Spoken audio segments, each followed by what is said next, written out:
Everyone, my name is Nidhi Bhatnagar and welcome you all in this channel. तो बच्चों, आज की वीडियो में हम क्या सीखने वाले हैं? आज की वीडियो में हम करेंगे क्लास 9th का द फ्रेंच रेवोल्यूशन।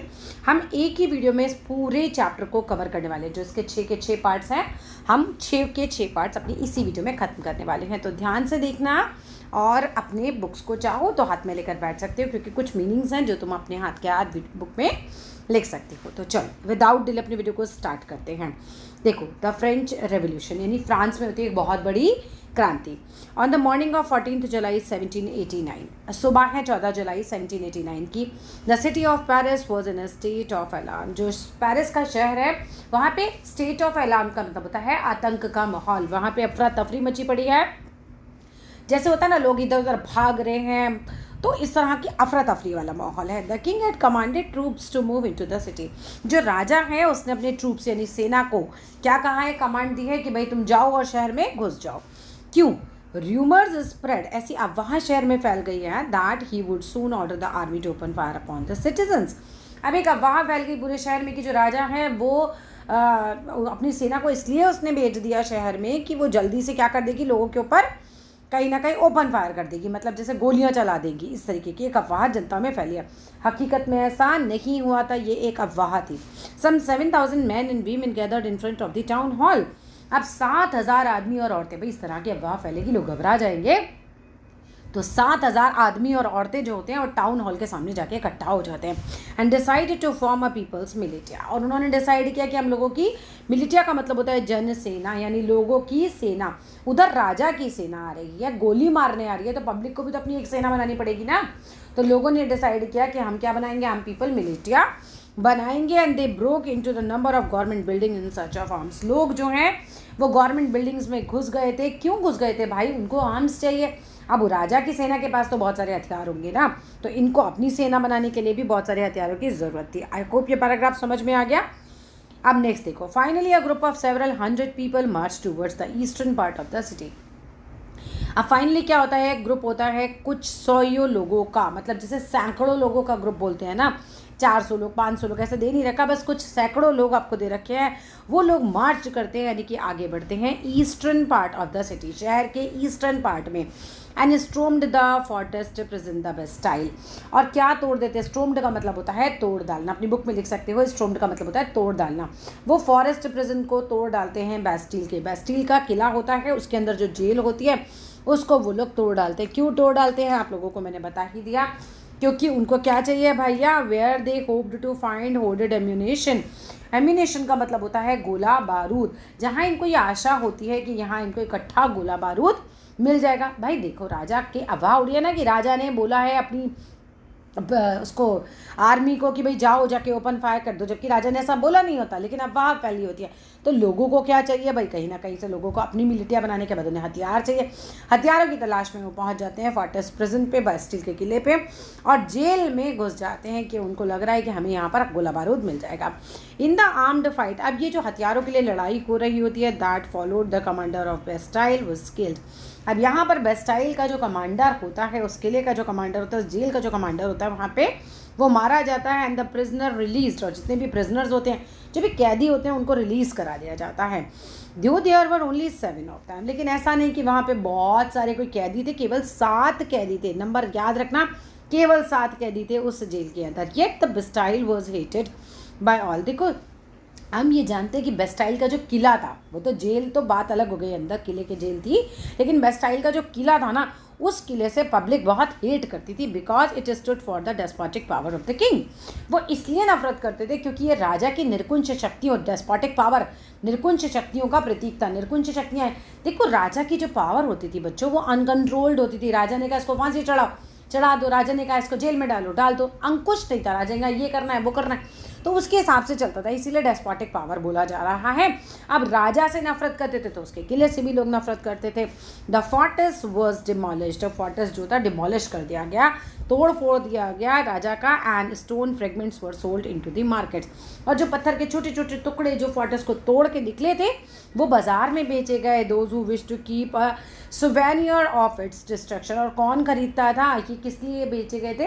क्योंकि वो लोग जो चाहते थे निशानी रखना, कि भाई हमने किला तोड़ा था या राजा का किला तोड़ा गया था उस समय, जो लोग निशानी रखना चाहते थे, निशानी के तौर पर उन पत्थरों को, उन फ्रेगमेंट्स को खरीद लिया करते थे, तो इसके लिए वो बाजार में बिक भी रहे थे।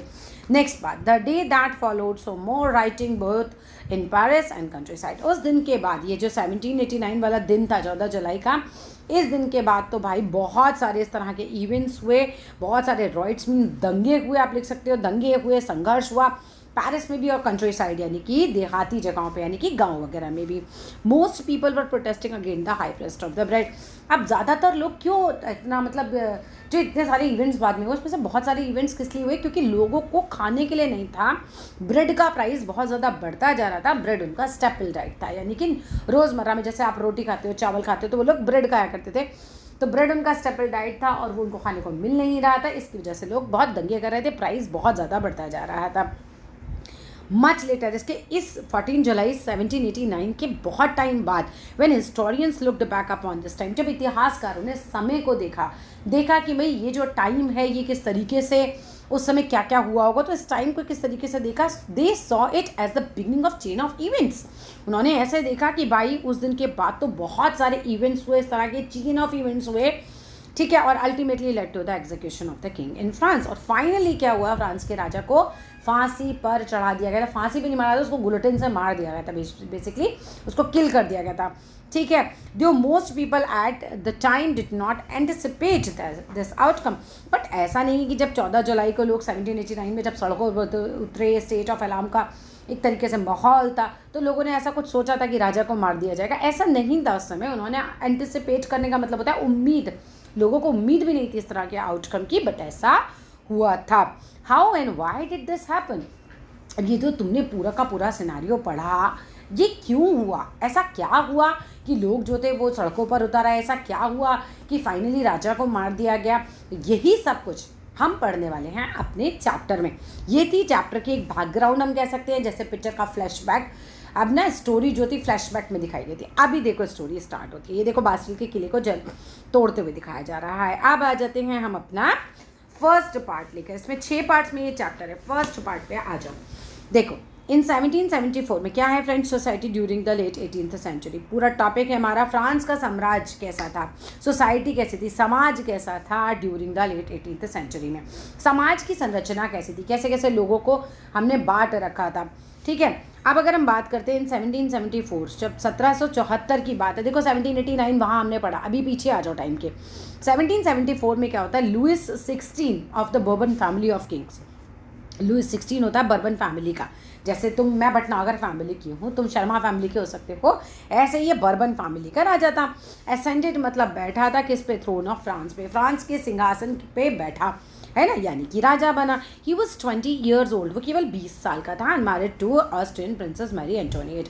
और 20 साल के इस प्यारे से लड़के की शादी हो जाती है मैरी एंटोनिएट से, जो कि ऑस्ट्रियन प्रिंसेस थी। अपॉन हिज असेशन, अब जब इसका ये जो राजगद्दी पर ये बैठता है, upon his accession the new king found an empty treasury, तो नए राजा ने क्या पाया कि पूरा का पूरा खजाना तो खाली है। लॉन्ग ईयर्स ऑफ वॉर्स, अब क्वेश्चन आएगा कि राजा को खजाना खाली क्यों मिला था, तो देखो सुनो। Long years of Wars had drained the financial resources of France. France में ना बहुत टाइम से युद्ध चल रहे थे, इन युद्धों के चलते रहने के कारण खर्चा बहुत ज़्यादा हो रहा था, और जितने भी फाइनेंशियल रिसोर्सेज थे वो घटते चले जा रहे थे। एडेड टू दिस, इसके अलावा this was the cost of maintaining an extravagant court of at the immense palace of Versailles, या फिर वर्सलिस बोल सकते हो। तो क्या होता था, कोर्ट राजा का बहुत सुंदर था, महल बहुत सुंदर था, उसको मेंटेन करने में, उस शानदार कोर्ट को हम कह सकते हैं, उस विशाल कोर्ट को, वर्साई के जो है उसको सजाने धजाने में बहुत खर्चा आता था, तो दूसरा खर्चा हो रहा था ये। देन तीसरी बात क्या हो रही थी कि अंडर लुइस 16 हम बात करें तो France help the 13 American colonies to gain their independence from the common enemy Britain.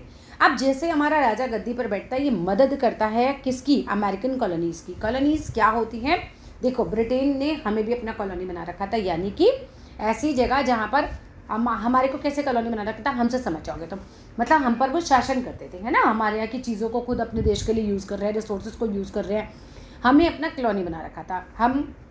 हमारी गवर्नमेंट हम पर नहीं थी उस समय। ऐसे ही अमेरिका में भी बहुत सारी जगहों को उन्होंने अपना कॉलोनीज़ बना रखा था ब्रिटेन में। अब फ्रांस का दुश्मन और अमेरिका का दुश्मन दोनों ब्रिटेन थे। तो फ्रांस के राजा ने, जब ये 20 साल का लड़का बैठता है तो ये मदद करता है 13 अमेरिकन कॉलोनीज़ को इंडिपेंडेंस दिलाने में ब्रिटेन से। अब मदद करेगा तो क्या, पैसा तो खर्चा ही होगा, युद्ध में मदद की होगी तो वहाँ पे भी बहुत ज़्यादा खर्चा हो जाता। तो ये सारे थे खर्चे। अब the war added more than $1 billion leverage to a debt that had already risen to more than $2 billion leverage। इस वॉर की वजह से क्या होता है कि राजा के ऊपर बहुत ज़्यादा कहीं ना कहीं खर्चा बहुत ज़्यादा बढ़ जाता है। एक ऐसा खर्चा हम जो कह सकते हैं कि इस युद्ध के चलते फ्रांस में ना 10 अरब लिवरे का अधिक का कर्ज और जुड़ गया, जबकि पहले ही उस पर 2 अरब लिवरे का बोझ चढ़ा हुआ था। 2 अरब का कर्जा उस पर था और 10 अरब लिवरे का खर्चा और पड़ गया था इस वॉर के वजह से। अब जिन्होंने उधार दिया वो तो पैसा वापस मांगेंगे। तो lenders who gave the state credit. State credit क्या होता है, राज्य को उधार देना है ना, राजा को उधार देना है, राज्य को उधार देना, एक ही बात है। लेंडर्स जिन्होंने स्टेट क्रेडिट दिया था now begin to charge 10% interest on loans. उन्होंने कहा कि 10% हमें इंटरेस्ट का पैसा दीजिए, आपने हमसे लोन ले रखा है। So the French government was obliged होता है बच्चों मजबूर हो जाना। तो जो फ्रांस की गवर्नमेंट थी वो मजबूर हो गई थी to spend an increasing percentage of its budget, अपने बजट का एक बहुत बड़ा परसेंटेज चुकाने के लिए ऑन इंटरेस्ट पेमेंट्स अलोन, यानी कि इंटरेस्ट के ऊपर बहुत सारा बजट का पैसा जो है वो दे दिया जाता था। तो अब इसके अलावा अगर हम बात करते हैं to meet its regular expenses, अब रोज़मर्रा के भी राजा के खर्चे हैं such as cost of maintaining an army को मेंटेन करना है, कोर्ट को मेंटेन करना है, रनिंग गवर्नमेंट ऑफिसर्स सरकारी ऑफिसर्स को चलाना है, यूनिवर्सिटीज़ को चलाना है, और इन सब को चलाने के लिए भी पैसा लगता है। The state was force to increase taxes. इन सारे कारणों की वजह से जो स्टेट था वो मजबूर हो गया टैक्स बढ़ाने के लिए। तुमसे पूछा जा सकता है कि टैक्स क्यों बढ़ाया गया था, तो भैया तुम बता सकते हो पीछे से जितने कारण हमने सुने कि इतने तो खर्चे हो रहे थे, उसके बाद आपको रेगुलर खर्चे भी निपटाने हैं, और उधर इंटरेस्ट जो जिन लोगों ने उधार दे रखा है मनी लेंडर्स वो भी पैसा वापस मांगते। सारे ही कारण होते हैं कि राजा को जो है वो टैक्स बढ़ाने पे वो मजबूर हो जाता है। Yet even this measure would not have sufficient, मतलब एक तरीके से ये इतने तरीके भी जो थे ना टैक्स वगैरह थोड़ा बहुत बढ़ाने से भी ज़्यादा काम चल नहीं रहा था। French society in the 18th century was divided into 3 state. अब तुम्हें यहाँ ये बताया जा रहा है, पहले खर्चे वाली बात तो निपट गई, अभी एक अलग बात बताई जा रही है।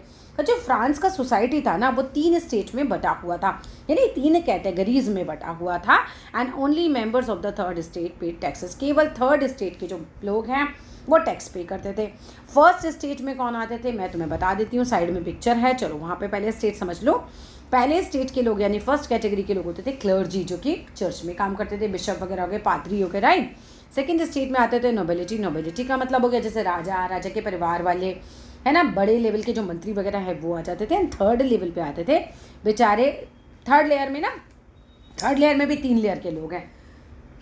पहला हो गया हमारा बिग बिजनेसमैन होते थे, मर्चेंट्स यानी व्यापारी होते थे, कोर्ट ऑफिशियल्स होते थे, लॉयर्स होते थे। सेकंड लेयर है 3rd लेयर की भी पीजेंट्स एंड आर्टिशंस। और उसके अलावा जो बिल्कुल ही नीचे वाले हो गए जो छोटे छोटे जो किसान हैं, जो हमारे लैंडलेस लेबर हैं यानी मजदूर वर्ग है, सर्वेंट्स हैं, ये सब आते थे। होता क्या था बच्चों, ये 3rd स्टेट के लोग जो थे ये 1st और 2nd स्टेट के लोगों को टैक्स दिया करते थे। बेचारा गरीब आदमी ही यहाँ पे मारा जा रहा है, आज भी वही स्थिति चल रही है दुनिया में। The society of states was part of the feudal system. उस समय का जो समाज था वो फ्यूडल सिस्टम का पार्ट था एक तरीके से, and that dated back to the middle ages. The term old regime is usually used to describe the society and institution of France before 1789। अब ओल्ड रिजीम का टाइम कौन सा था ये क्वेश्चन पूछा जा सकता है। तो 1789 के पहले जो भी टाइम चल रहा था वो ओल्ड रिजीम था, उसमें इसी तरह की प्रथा थी। First state, second state, 3rd state, ये पूरा टाइम जो था हमारा पीरियड वो क्या चल रहा था। अगर हम बोलें कि देखो समानती व्यवस्था थी, फ्यूडल सिस्टम था, ये तो हम समझ गए, ठीक है। उस समय समाज जो था, फ्रांसीसी समाज जो था मध्यकाल में, अगर हम बात करें समानती व्यवस्था का अंग था, फ्यूडल सिस्टम था वहाँ पे। और ओल्ड रिजीम जो थे यूजुअली हम उसको यूज़ करते हैं 1789 के पहले के टाइम को। Figure 2 shows how the system of state in French society was organised. अब आपने फिगर 2 मैंने आपको अभी दिखाई दी थी कि किस तरीके से सोसाइटी जो थी वो ऑर्गेनाइज्ड थी 1st स्टेट, 2nd स्टेट और 3rd स्टेट में। आगे बात करते हैं पीजेंट्स यानी जो किसान हैं, made up of about 90% of the population. भाई 100% लोगों में से 90% उस समय किसान ही थे। हाउ एवर फिर भी only a small number of them owned the land they cultivated. लेकिन ये जो ज़मीनें थी ना, ये इसके मालिक नहीं थे किसान, बहुत ही कम लोग ऐसे थे, स्मॉल नंबर ऑफ देम था जिनका लैंड अपना था जिस पे वो कल्टीवेट कर रहे हैं। वो दूसरों की लैंड पे ही काम किया करते थे किसान जो थे। About 60% of the land was owned by nobles, the church and other richer members of the third state. अगर हम 60% लोगों की बात करते हैं, 60% जो लैंड है वो किस किस की थी, नॉबल्स की प्लस चर्च के लोगों की plus richer members of the third state. जैसे हमने पढ़ा था बिग बिजनेसमैन हो गए, मर्चेंट्स वगैरह हो गए, उनकी ये लैंड हुआ करती थी। 90% लोग याद कर लो किसान थे, लेकिन 60% लैंड जो थी वो किन लोगों के हाथ में थी, वो लोग के थे नॉबल्स या फिर चर्च के लोग या फिर other richer members of the third state. The members of the first two states that is the clergy the nobility enjoy करते थे सर्टेन प्रिविलेजेस बाय बर्थ। अब अगर आप क्लर्जी फैमिली में पैदा हो गए तो भी आपके मज़े, अगर आप नोबेलिटी में पैदा हो गए तो भी आपके मज़े, बिकॉज एक तो आपको टैक्स देना नहीं पड़ेगा, दूसरा आपको टैक्स मिलेगा, आपको सर्टेन प्रिविलेजेस, प्रिविलेजेस का मतलब होता है विशेष अधिकार, आपको कुछ सर्टेन अधिकार मिले हुए थे सिर्फ जस्ट आपके पैदा होने की वजह से, बिकॉज क्योंकि आप क्लर्जी और नोबेलिटी की फैमिली में पैदा हो गए, आपके मज़े ही मज़े हम जैसे कह सकते हैं। The most important of these, अब सबसे ज़्यादा इंपॉर्टेंट क्या था, was the exemption from paying taxes to the state. पहली बात तो आपको टैक्स देना ही नहीं पड़ रहा। द नॉबल्स फर्दर एंजॉय करते थे फ्यूडल प्रिविलेजेस को, यहाँ से मार्क करके रखना, फ्यूडल प्रिविलेजेस को कौन एंजॉय करता था, फ्यूडल प्रिविलेजेस को एंजॉय करते थे नॉबल्स। फ्यूडल प्रिविलेजेस को कौन एंजॉय करता था, nobles. These included feudal dues, आपको मिलते थे ज़मीन पे जो टैक्स वगैरह मिल जाता है, विच दे एक्सट्रैक्टेड फ्रॉम द पीजेंट्स। और वो किससे लेते थे फ्यूडल ड्यूज, पीजेंट्स से लिया करते थे, किसानों से लिया करते थे। कौन लेता था, नोबल्स लेते थे, ठीक है। किससे लेते थे, किसानों से लेते थे। Peasants were obliged to render services to the lord. अब बेचारे किसान जो थे वो ओब्लाइज मीन्स मजबूर थे कहीं ना कहीं अपनी सर्विसेज देने के लिए, किसको देने के लिए, अपने लॉर्ड को, अपने मालिक को। क्या क्या करते थे किसान बेचारे, to work in his house, उनके घरों में काम करते थे, उनकी फील्ड में काम करते थे, to serve in the army, उनकी आर्मी में काम करते थे, एंड और to practice in building roads, और रोड्स भी बनाया करते थे, ठीक है। तो इस तरह से किसान जो अपनी सर्विसेज भी दे रहे हैं। अब इसके अलावा the church too extracted its share of taxes, जिसको हम टिथ बोलते हैं, फ्रॉम द पीजेंट। अब बेचारे किसानों से यहाँ पे चर्च भी टैक्स ले रहा है। हमने बताया तुम्हें कि जो पहला पोर्शन है क्लर्जी वाला, जो फर्स्ट स्टेट है वो भी टैक्स ले रहा है। फर्स्ट स्टेट कौन सा टैक्स लेता है, उसका टैक्स का नाम था टिथ, जो कि पीजेंट से लिया जाता था। इसका मतलब होता है बेटा 10th पार्ट आपको अपनी फसल का इनको देना पड़ेगा। आपने 10 किलो गेहूँ उगाया तो 1 किलो आपको इन्हें देना पड़ेगा, 10 किलो चावल उगाया 1 किलो चर्च को देना पड़ेगा। इस तरीके से ये टैक्स चर्च लिया करता था। And finally all members of the third state had to pay taxes to the state. अब जितने भी थर्ड स्टेट के लोग हैं, सारे के सारे लोगों को गवर्नमेंट को डायरेक्ट टैक्स भी देना पड़ता था। ऐसा नहीं कि आपने सिर्फ चर्च को दे दिया, नहीं भैया, सरकार भी अपना अलग टैक्स लेगी। This included the direct tax, जिसको हम बोलते हैं टले। टले नाम का जो है डायरेक्ट टैक्स लगता था। जैसे आपकी पापा की सैलरी आती है तो 30% काट लेती है ना सरकार, वो डायरेक्ट टैक्स है।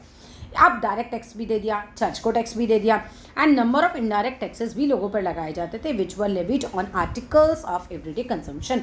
रोज़मर्रा की चीज़ों पर, जैसे कि नमक के ऊपर टैक्स लगा दिया, तंबाकू के ऊपर टैक्स लगा दिया। आप यही वाले ना एग्जाम्पल लिख कर आना एग्जाम में, right. The burden of financing activities of the state through taxes was borne by the third state alone. अब जितना भी ये फाइनेंशियल एक्टिविटीज़ समाज में होती थी, स्टेट की होती थी, वो सारे के सारे टैक्सेस का जो खर्चा है, मतलब जो टैक्स देना है, वो सारा का सारा बर्डन हमारे थर्ड स्टेट पे आ गया। अभी एक को दबाओगे तो एक दिन फटेगा, और यही हो रहा था, फट गया। फिर लिवरे क्या होता है, यूनिट ऑफ करेंसी है फ्रांस में उस समय, जैसे आपके यहाँ रुपया चलता है ना, ऐसे ही वहाँ पे लिवरे चलता था। और 1794 में ये डिसकंटिन्यू हो गया, इसके बाद दूसरी करेंसी आई होगी। ये बात याद करके जाना, 1 मार्कर या एमसीक्यू के लिए बड़ा इंपॉर्टेंट है। क्लर्जी कौन होते हैं भाई, ग्रुप ऑफ पर्सन्स होते हैं invested with special functions in church, जो चर्च में कुछ स्पेशल काम करते हैं। टिथ नाम का एक टैक्स है जो कि लगाया जाता है चर्च के द्वारा, 1/10 है एग्रीकल्चर प्रोड्यूस का आपको देना पड़ेगा। नेक्स्ट आता है टले नाम का टैक्स है, जो कि डायरेक्टली स्टेट को पे किया जाता है। आई होप यहाँ तक तो याद भी हो गया होगा। अब आ जाते हैं इस पिक्चर को देख लेते हैं। यहाँ पर बेचारा क्या है, ये देख रहे हो, एक मालिक जैसा आदमी बैठा है, ये बेचारा गरीब आदमी है, ये कुछ खाने पीने का सामान लेकर आया है। पिक्चर को समझ लेते हैं। The poor fellow brings everything, बेचारा गरीब आदमी सब कुछ लेकर आया है, ग्रेन्स लेकर आया है, फ्रूट्स लेकर आया है, मनी लेकर आया है, सैलेड लेकर आया है। And the fat lord sits there, और वहाँ पे मोटा सा मालिक जो है वहाँ पे बैठा है and ready to accept it all, सब कुछ के लिए एक्सेप्ट करने के लिए वो रेडी बैठा हुआ है. He does not even care to grace him with a look. Even ये अमीर आदमी तो इस गरीब आदमी की तरफ देख भी नहीं रहा, एक नज़र उतनी भी इज्जत नहीं दे रहा कि इसको देख भी ले. The noble man is this spider, यहाँ पे नोबल मैन को एक मकड़े के रूप में दिखाया गया है and the peasant the fly, और किसान को एक मक्खी के रूप में दिखाया गया है. अब यहाँ पर एक बोरे में जो आपको अनाज या फिर जो भी चीज़ें खाने की दिखाई गई हैं उसके पिक्चर को एक्सप्लेन किया गया. The more the devil has the more he wants, शैतान के पास जितना आ जाता है लालच उतना ही उसका बढ़ जाता है. चलो coming to the next paragraph, the struggle to survive. अब देखो तुम लोगों ने ये पढ़ लिया था जब हमने बिल्कुल स्टार्टिंग में पढ़ा था कि राजा के प्रति विद्रोह हो गया था, तो क्या हो रहा था, क्यों हो रहा था. देखो पहला रीज़न तो हमने पढ़ लिया कि टैक्स का बहुत ज़्यादा बोझ पड़ गया था थर्ड स्टेप पे. दूसरा रीज़न यह है कि स्ट्रगल टू सर्वाइव, लोगों को जीने के लिए भी संघर्ष करना पड़ रहा था, जिंदा रहने के लिए भी संघर्ष करना पड़ रहा था. होता क्या है, the population of France rose about 23 million in 1715 to 28 million in 1789. जो जनसंख्या 1715 में 23 मिलियन थी वो 28 मिलियन हो जाती है 1789 में. इतनी तेज़ी से अगर पब्लिक बढ़ेगी, रिसोर्सेज तो वही हैं, खाने पीने का सामान तो उतना ही है, कैसे पूरा पड़े, इसके वजह से बहुत बहुत प्रॉब्लम्स हो रही थी. This led to a rapid increase in the demand for food grains. इतने सारे लोग बढ़ जाते हैं, इसी की वजह से खाने पीने के फूड ग्रेन्स की जो डिमांड है वो बहुत तेज़ी से इंक्रीज हो जाती है. Production of the grains could not keep pace with the demand, लेकिन प्रोडक्शन जो होता है ग्रेन का वो इतनी तेज़ी से रेस नहीं लगा पाता, मतलब कहीं ना कहीं वो इतनी तेज़ी से बढ़ ही नहीं पाता प्रोडक्शन.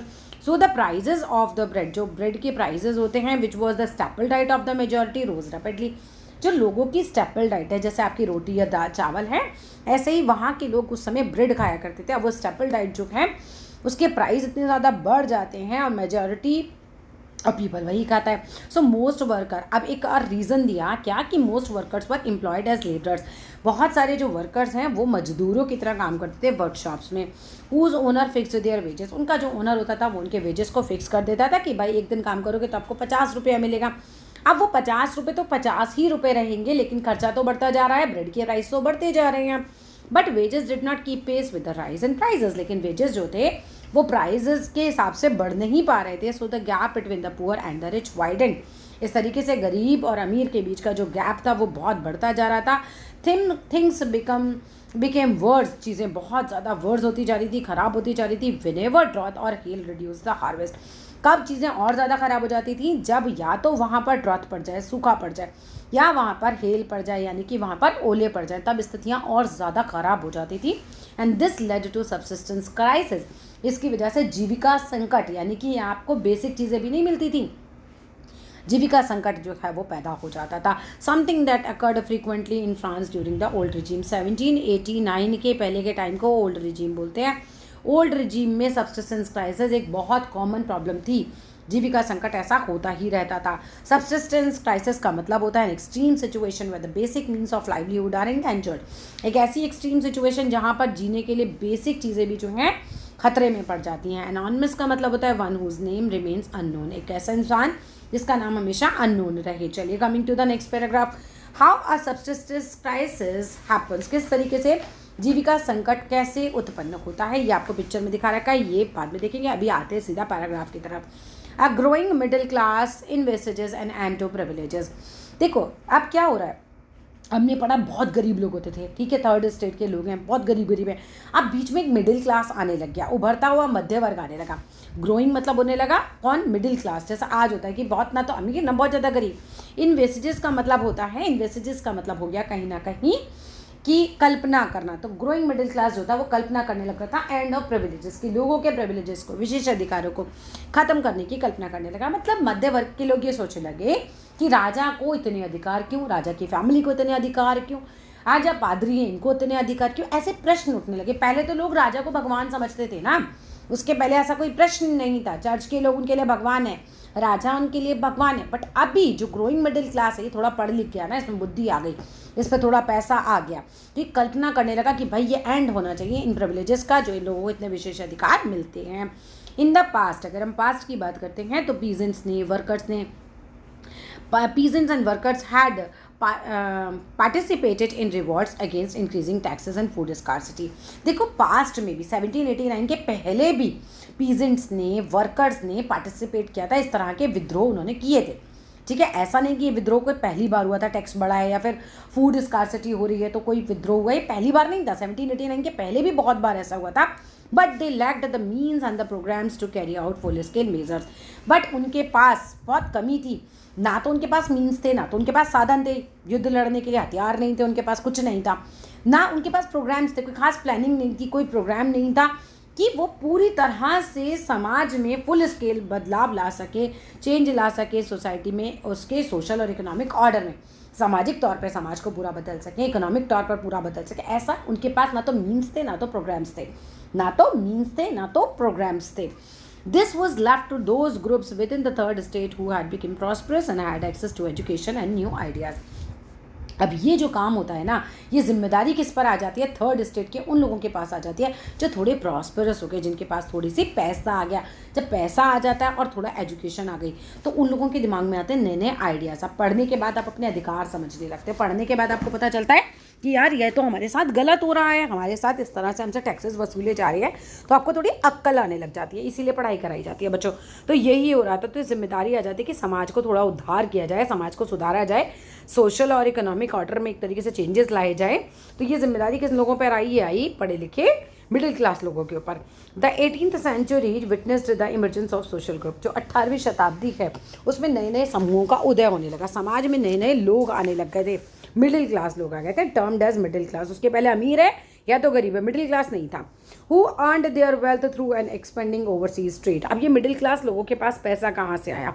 इन्होंने समुद्र पार अपना व्यापार फैला दिया था। क्या किया था इन्होंने? From the manufacture of goods, ये सामान बनाते थे, जैसे ये वुलन का और सिल्क का कपड़ा बनाते थे और ना उसका व्यापार करते थे। एंड दैट वर इधर एक्सपोर्टेड, या तो इनका ये जो ऊनी और सिल्क का जो कपड़ा है, या तो ये इसको समुद्र के पार उधर दूसरे देशों में भेज देते थे बेचने के लिए, या फिर bought by the richer members of the society, या फिर ये सामान जो है हमारे समाज के जो फ्रेंच सोसाइटी है उसके ही जो अमीर वर्ग के लोग हैं, रिच मर्चेंट्स वगैरह हो गए, वो लोग उससे खरीद लिया करते थे। या अमीर जो भी लोग हैं, नॉट ओनली मर्चेंट्स बट अमीर लोग खरीद लेते थे। या तो आपने सामान बाहर भेज दिया, या तो आपका वहीं बिक गया, दोनों ही स्थितियों में आपको पैसा मिल जाएगा।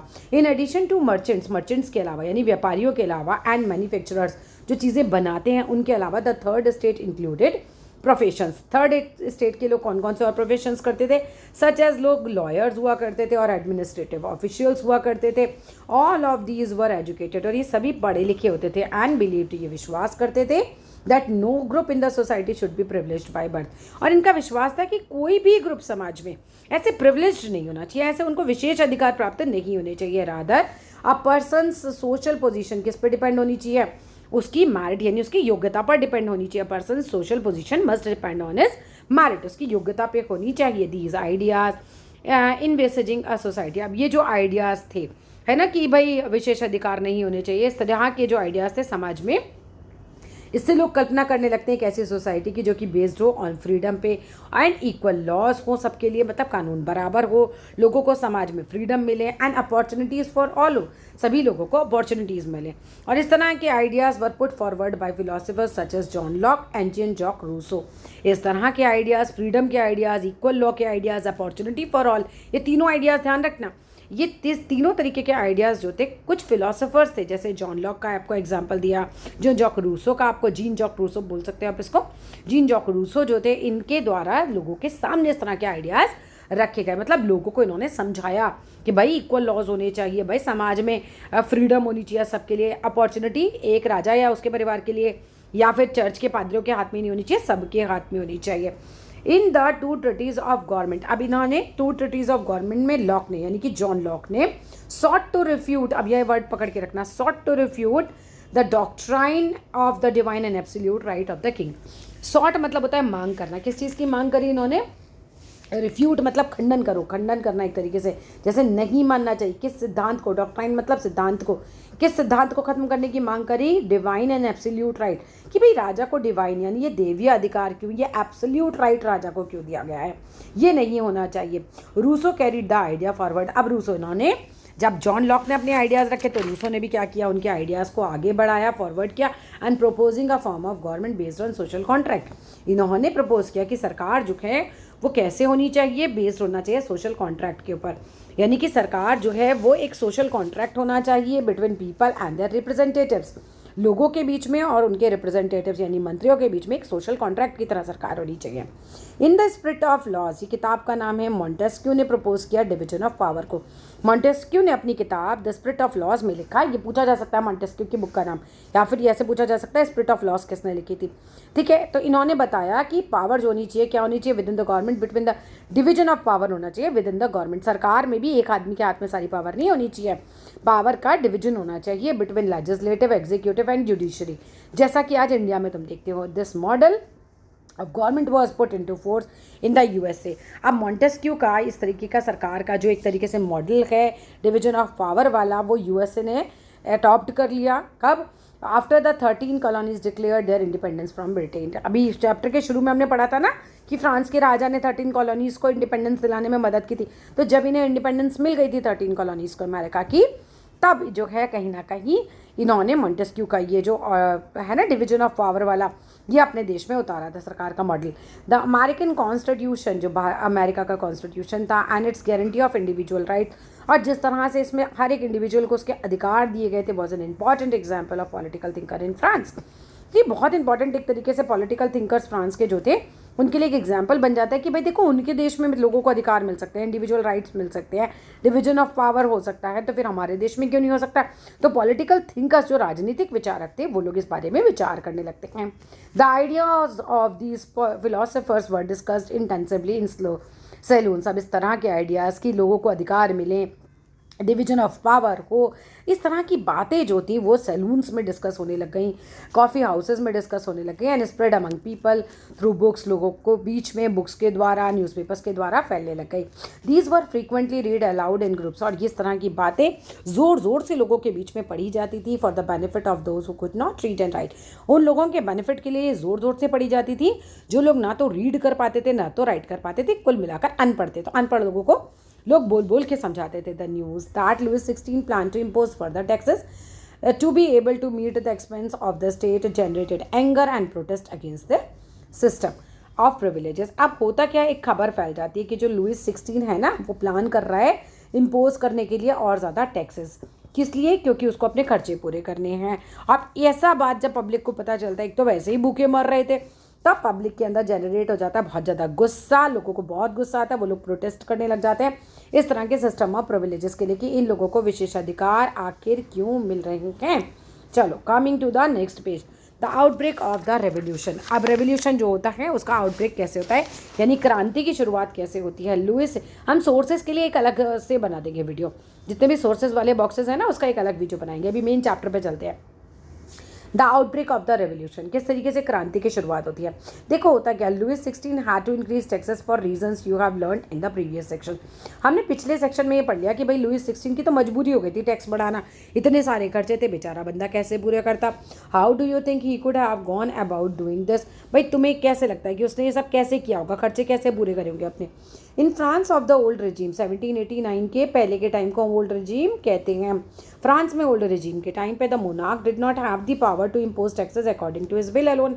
तो राजा के पास केवल ऐसा अपने आप अधिकार नहीं था कि वो अपनी मर्जी से लोगों के ऊपर अकेले टैक्स लगा सकता था। Rather he had to call a meeting, बल्कि उसको तो मीटिंग बुलानी पड़ती थी स्टेट जनरल की, which would then pass as proposal for new taxes. फिर स्टेट जनरल की मीटिंग जो है पास करती है कि हाँ भी टैक्स लगाना है। अगर सबने वोट दे दिया यस तो फिर यस, नहीं तो फिर नो।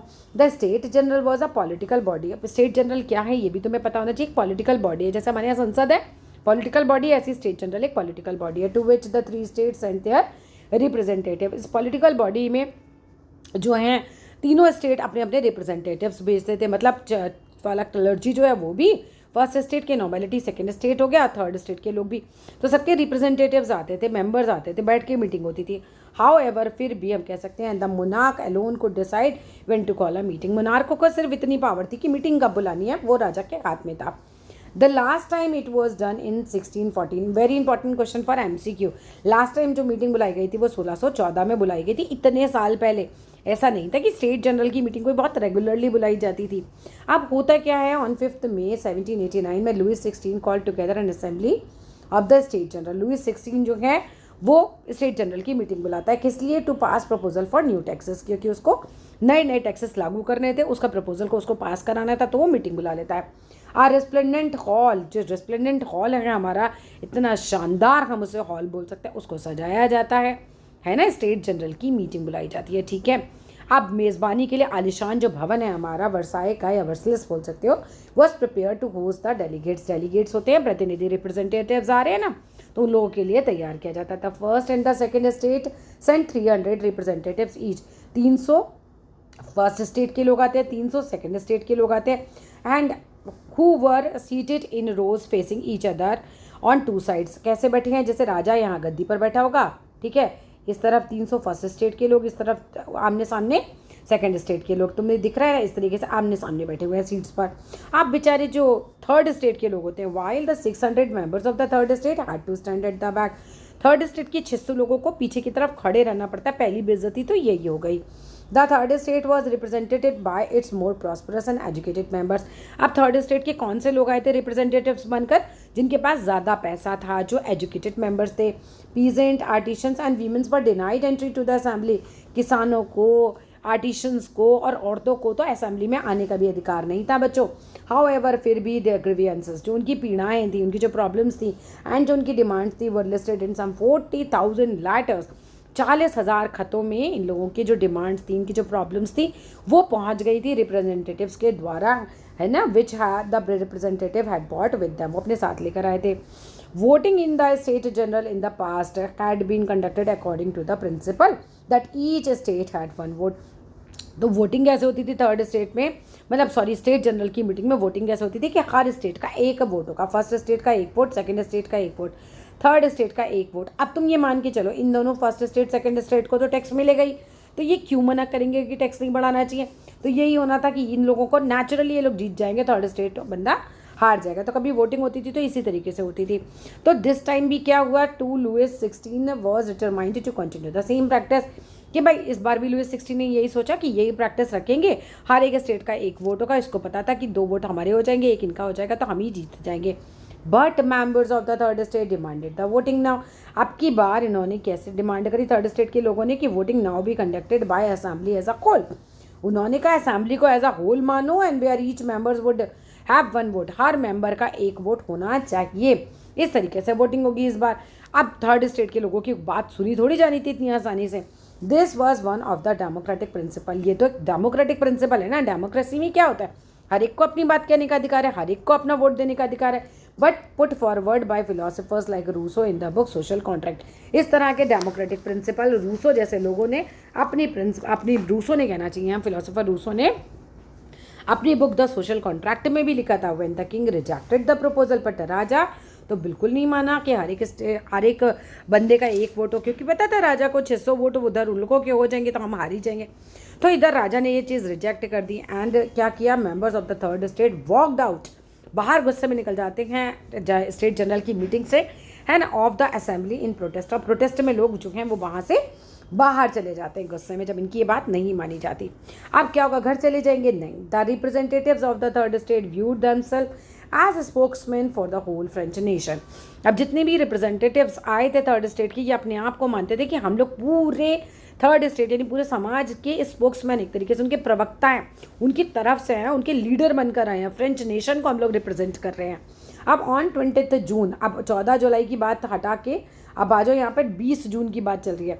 5 मई को मीटिंग आई थी, 5 मई याद रखना, 5 मई 1789। अब 20 जून की बात हम कर रहे हैं, 5 मई के बाद 20 जून। 20 जून को क्या होता है, ये लोग इकट्ठे हो जाते हैं असेंबली हॉल में, इंडोर टेनिस कोर्ट में, है ना, ग्राउंड में, कहाँ के, वर्साई के, वर्सलेस के। They declare themselves as national assembly. 600 लोग अपने आप को कहते हैं कि हम बन गए नेशनल असेंबली। अब आप अपने आप को, अपने ग्रुप को कहते हैं हम क्या हैं, हमें national assembly and swore not to disperse till they have drafted a constitution. कसम खा लेते हैं स्वर मीन्स कसम खाना कि भैया हम यहाँ से डिस्पर्स नहीं होंगे, हम यहाँ से नहीं जाएंगे जब तक कि हम अपना एक ऐसा कॉन्स्टिट्यूशन नहीं बना लेते that would limit the power of the monarch, एक ऐसा संविधान नहीं बना लेते जिसमें हम राजा की पावर को कहीं ना कहीं जो है वो लिमिट करेंगे। राजा को इतनी अनलिमिटेड पावर होनी नहीं चाहिए, पढ़े लिखे लोगों को समझ आ रहा था। अच्छा, देवर लेड बाय मेराब्यू एंड आबेसियम, दोनों लीडरों के नाम आप याद कर लेना। 600 रिप्रेजेंटेटिव्स के लीडर कौन थे? Mirabeau and Abbe Sieyes. अब मेराब्यू के बारे में आपको बताया गया कि Mirabeau was born in a noble family. Mirabeau जो था वो एक बहुत ही नोबल फैमिली में पढ़ी, मतलब आप समझ लो रईस फैमिली में पैदा हुआ था। But was convinced of the need to do away the society of feudal privileges. But उसको वो कन्विंस था कि भाई ये फ्यूडल प्रिविलेजेस जो मिले हुए हैं सोसाइटी में, इनको हटा देना ज़रूरी है। He brought out a general, उसने एक जनरल एक पत्रिका निकाली हम कह सकते हैं, एंड डिलीवर्ड पावरफुल स्पीचेस, उसने बहुत सारे पावरफुल स्पीचेस भाषण भी दिए। किसको दिए? टू द क्राउड जो कि असेंबल थे वर्सलिस में। आगे देखिए नेक्स्ट पेज पे आइए। आबेसिया ओरिजिनली एक प्रिस्ट था। आबेसिया जो था वो कहीं ना कहीं जो है एक पादरी था। अब ये भी देख लो कि वो नोबल था, है ना, नोबल फैमिली का था, ये प्रिस्ट फैमिली का था। Wrote an influential pamphlet called what is the third state, इसने एक बहुत ही इन्फ्लुएंशियल मतलब प्रभावशाली जो है पैम्फलेट छापा, प्रचार पत्रिका छापी, जिसका उन्होंने क्या टॉपिक दिया कि भाई what is third state, third state क्या है।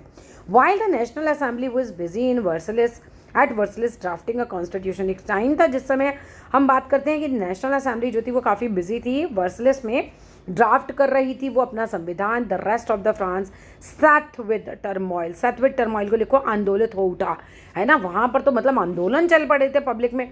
ऐसा क्या हो रहा था? Severe winter had meant a bad harvest, बहुत ज़्यादा ठंड पड़ती है तो उसकी वजह से फसल खराब हो जाती है, तो यही हुआ। The price of the bread rose, अब फसल खराब हुई तो ब्रेड के प्राइस बहुत ज़्यादा बढ़ गए। ऑफन बेकर्स क्या करते थे उस समय? एक्सप्लॉइट करते थे इस सिचुएशन को कि सब भाई फसल कम है, ब्रेड कम है, तो क्या करते थे? एंड होर्डेड सप्लाईज, वो सिचुएशन में लोगों को एक्सप्लॉइट करते थे और जितनी भी सप्लाईज होती थी उसको इकट्ठा कर लेते थे, जमाखोरी करते थे। जमाखोरी होती है, मान लो कि 100 किलो फसल मार्केट में आया, सारा 100 किलो खुद खरीद के अपने पास रख लिया, अब अपनी मर्जी से अपने प्राइस पर बेचेंगे। After spending hours in long queues at the bakery, अब औरतें जो थी वो बहुत टाइम तक लंबे उसमें खड़ी रहीं तो इनको गुस्सा आ गया। बेकरी के बाहर ये क्यू में खड़ी हुई थी तो क्राउड्स ऑफ एंग्री वीमेन ने क्या किया? स्ट्रोम्ड इनटू द शॉप्स, उनमें धावा बोल दिया एक तरीके से शॉप्स पे। एट द सेम टाइम, उसी टाइम क्या होता है? The king order troops to move into Paris, उसी समय राजा ने ऑर्डर दिया अपनी सेना को कि भैया तुम तुरंत पेरिस में जाओ। ऑन 14 जुलाई क्या होता है? द एजिटेटेड क्राउड, गुस्से में वो जो क्राउड था उसने स्ट्रोम्ड, धावा बोला एंड डिस्ट्रॉय कर दिया बेस्टाइल को। अब समझ में आया बेस्टाइल के किले पे धावा क्यों बोला गया था? औरतें खड़ी थी बेकरी के बाहर बहुत ज़्यादा, ठीक है, उन्होंने उस बेकरी पे धावा बोला, राजा की सेना शहर में घुस गई, लोगों को लगा कि हमें मारने आ रहे हैं, लोगों ने जाके बेस्टाइल के किले पर धावा बोल दिया। समझ में आया? इन द कंट्री साइड, अब उधर गाँव में क्या हो रहा था? र्यूमर्स स्प्रेड हो गई, एक अफवाह फैल गई that the village to village, एक अफवाह फैली गाँव में that the lords of manor, जो जागीरों के मालिक हैं ना, उन्होंने had hired bands of brigands, मतलब उन्होंने गुंडे, लठात, वो लठ लेकर नहीं आते, वो डंडे लेकर जो गुंडे आते हैं, उन्हें हायर कर लिया है ओवर ऑन देयर वे, कि भैया मैना जो जागीरदार के एक तरीके से लॉर्ड्स ऑफ मैनर मतलब जागीरदारों के जो गुंडे आ रहे हैं वो लोग आ रहे हैं और रास्ते में हैं और way to destroy the ripe crops. और वो क्यों आ रहे हैं? क्योंकि वो हमारी पकी हुई फसलों को बर्बाद करने आ रहे हैं। अब अगर किसान को ये पता चले कि कोई उसकी पकी फसलों को बर्बाद करने आ रहा है तो पक्का वो तो मार ही डालेगा, पक्का ऐसा ही होना था। तो caught in frenzy of fear, अब एक तरीके से जो कहना चाहिए caught in frenzy of fear मतलब भय से आतंकित होकर, peasants in several district seized hoes and pitchforks. अब होज एंड पिचफोर्क्स को याद कर लेना, ये इनके मतलब खुदाई बुदाई करने के हथियार होंगे, उसको लेके ये क्या करते हैं? अटैक करते हैं शर्टों पे। शर्टों का मतलब होता है जो बड़े बड़े किले वगैरह होते हैं, अमीरों के गांव में होते हैं, नहीं जागीरदारों के या राजा के जो भी हैं, उस तरह की प्रॉपर्टी पे ये लोग हमला कर देते हैं जाके। किस लिए हमला करते हैं? कि भैया इनको पता चल रहा है कि इनके गुंडे आ रहे थे, ये खुद ही पहले ही अटैक कर देते हैं। दे लूटेड होर्डेड ग्रेन्स, अब ये लोग वहाँ से गांव वाले जो हैं ग्रेन्स को लूट लेते हैं, वहाँ पे जो होर्डेड मतलब इकट्ठा कर रखा होता है। And burnt down documents containing records of manorial dues. Manorial dues को समझ लेते हैं पहले। मैनोरियल ड्यूज़ होता है कर्जे वाले कागज़। गाँव के लोग कर्जा नहीं लेते कि जाके अमीरों से, तो कर्जे के जो कागज़ होते हैं उनको भी जला डालते हैं और सारा जो ग्रेन वगैरह था उसको लूट लेते हैं। A large number of nobles fled from their home, बहुत सारे जो नॉबल्स होते हैं तो बेचारे डर के मारे घर से भाग ही जाते हैं। And many of them migrating to neighbouring countries, और बहुत सारे आसपास की कंट्रीज़ में चले जाते हैं। Faced with the power of the revolting subjects, अब जब राजा इस तरह से पावर को देखता है लोगों की कि भैया प्रजा ने तो भयानक तरीके से रिवॉल्ट कर दिया, तो Louis 16 finally accorded recognition to the national assembly. तो लुईस 16 कहता है कि भैया ठीक है, नेशनल असेंबली है, मैं एक्सेप्ट करता हूँ, क्योंकि मरता क्या ना कहता, एंड एक्सेप्टेड द प्रिंसिपल, इस सिद्धांत को मान लेता है that the power wood from now on be checked by the constitution, कि भैया ठीक है, अब जो मेरी पावर है वो कॉन्स्टिट्यूशन के अनुसार ही चेक होगी, उसी के अनुसार रहेगी। अब आगे क्या होता है, ऑन द नाइट ऑफ 4 अगस्त 1789, 4 अगस्त 1789 को the assembly passed a decree, एक असेंबली जो है वो एक डिक्री पास करती है, एक तरीके से हुक्मनामा जिसे हम बोलते हैं। किस चीज़ का हुक्मनामा, असेंबली की चल रही है ना, ठीक है, वो हुक्मनामा निकालती है एबॉलिशिंग, मतलब ख़त्म करना है फ्यूडल सिस्टम को, कि भाई फ्यूडल सिस्टम ऑफ जिसको ख़त्म करो, एंड ऑब्लिगेशन एंड टैक्सेस को ख़त्म किया जाए। सिस्टम क्या है, ये पूरा लाइन पढ़ते हैं। The assembly pass a decree abolishing the feudal system of obligations and taxes, ठीक है, ये जो मजबूरी में आप इतना टैक्स वगैरह ले रहे हो हमसे, फ्यूडल सिस्टम है, इसको ख़त्म किया जाए। So members of the clergy too were force to give up their privileges, जो क्लर्जी लोग होते हैं उनको भी उनके प्रिविलेजेस जो हैं उनके ख़त्म किए जाते हैं, ठीक है, इन लोगों को फोर्स किया जाता है कि भैया अपने प्रिविलेजेस को आपको अब छोड़ना पड़ेगा। टिथ वर एबॉलिश, टिथ जो है वो उसको समाप्त कर दिया जाता है, जो 10% इन्हें देना पड़ता था, and lands owned by the church were confiscated, और जो चर्च के लोगों के पास लैंड्स उनको मिलती थी वो भी कन्फिस्केटेड, यानी उन पर भी क्या कर दिया गया, कब्जा कर लिया गया। एज अ रिजल्ट क्या हुआ, गवर्नमेंट ने कब्जा कर लिया, ठीक है, owned by the church were confiscated, उन्हें भी जब्त कर लिया गया, कब्जा नहीं कर लिया गया, जब्त कर लिया गया, सरकार ने जब्त कर लिया। एज अ रिजल्ट क्या होता है, तो government acquired assets worth of at least 2 billion leverage, तो सरकार के पास 2 बिलियन लिवरेज होता है, उसकी जो है संपत्ति एसेट्स इकट्ठे हो जाते हैं।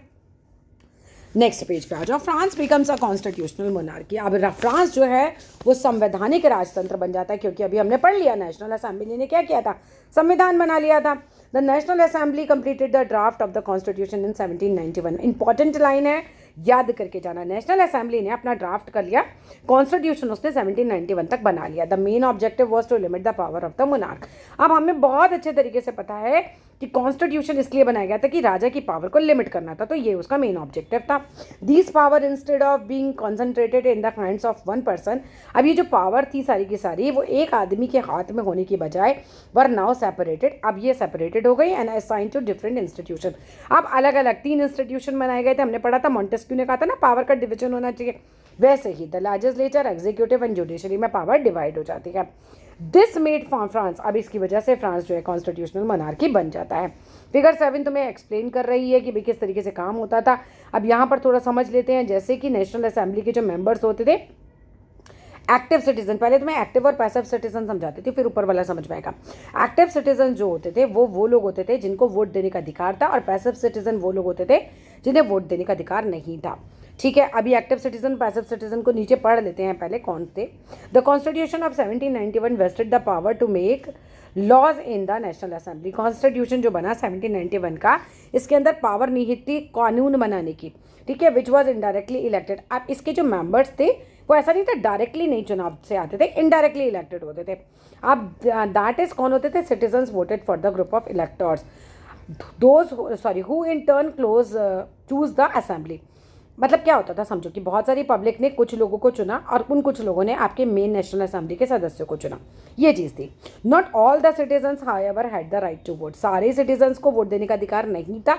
अब समझो किसको था, ओनली ये एक्टिव मेंबर थे, only the man above 25 years of age who paid taxes equal to 3 days of their labour wages were given to the status of the active citizens, ये याद करके जाना। 25 साल के ऊपर के आदमी, औरतों की तो बात ही नहीं है, जो 3 दिन के अपने लेबर के पैसे जो हैं, वेजेस के पैसे जो हैं, वो एज अ टैक्स देते होंगे, वो थे एंटाइटल्ड थे वोट देने के लिए, यानी कि वो एक्टिव सिटीजन थे। एंड द रिमेनिंग जितने भी इनके अलावा के मैन थे, विमेन थी, वो क्लास थे एज अ पैसिव सिटीजन, उनको पैसिव सिटीजन कहा जाता था।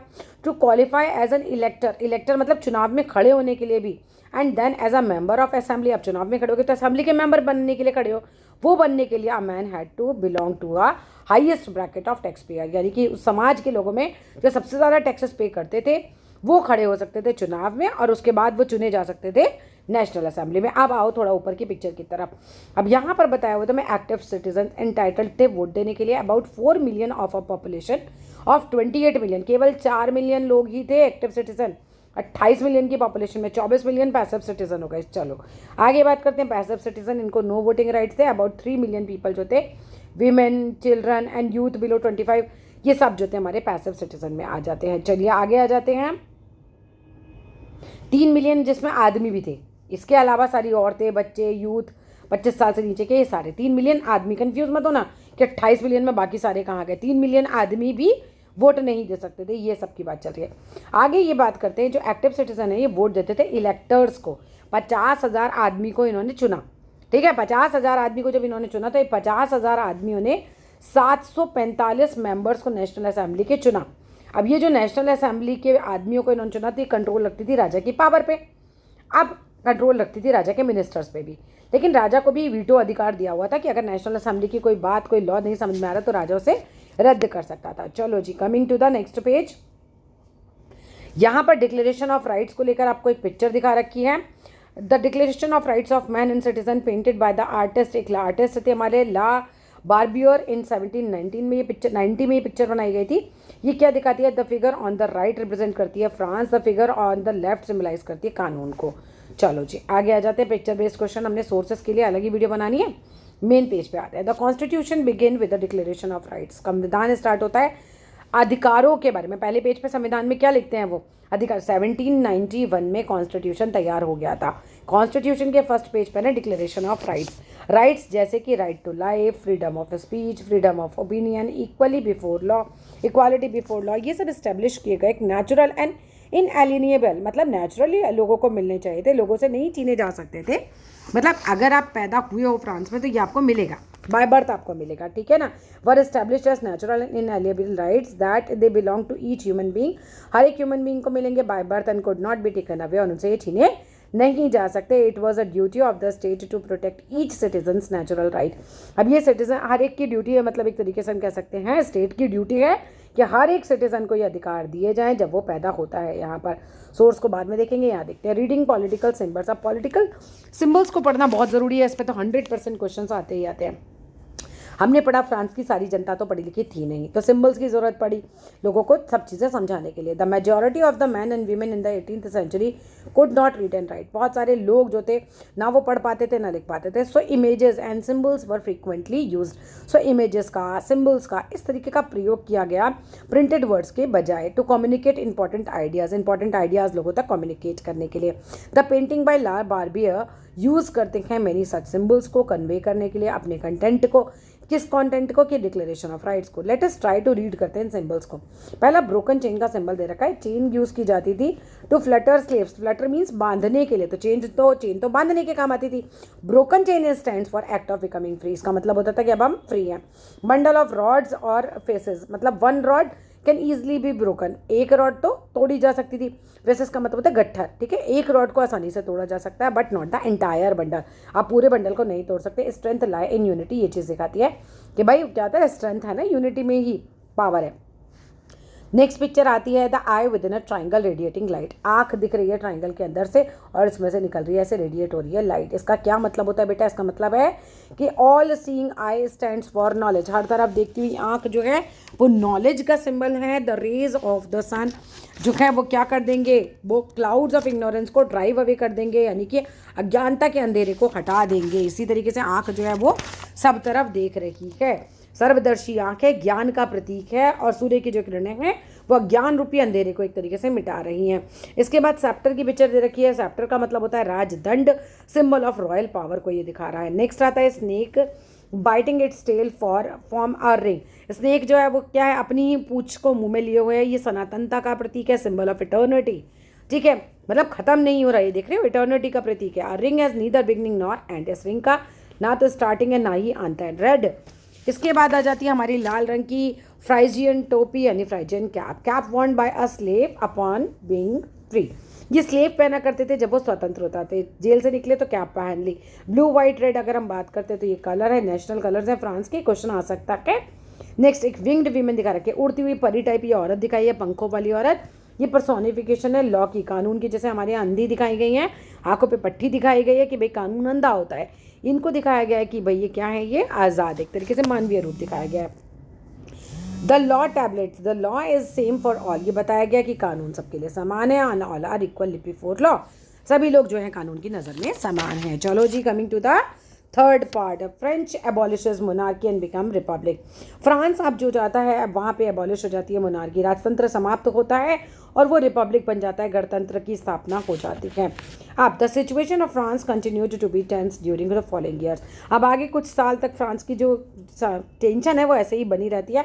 ऑल्दो हम बात करते हैं लुइस 16 ने साइन कर दिया था कॉन्स्टिट्यूशन को, उसने मान लिया था कि भैया नहीं चल रही है मेरी पावर, पब्लिक को देख लिया उसने, तो उसने कहा कि ठीक है कॉन्स्टिट्यूशन बना लो, मैं उसके हिसाब से चलूँगा। But he entered into secret negotiation, वो ना सीक्रेट तौर पर नेगोशिएशन वार्ता करता रहता था, गुप्त वार्ताएं करता रहता था, बातचीत करता था, किससे? With the king of Persia, मतलब पर्शिया के राजा के साथ, ruler of other neighbouring countries के साथ, वो भी क्या थे, सॉरी पर्शिया के राजा के साथ वो वार्ता करता था, और rulers of neighbouring countries too were worried. अब आसपास के राजाओं को भी लगने लगा कि भैया ये फ्रांस के राजा की पावर खत्म कर दी नेशनल असेंबली ने, कहीं ऐसा ना हो हमारे देश में भी ऐसा ही हो जाए।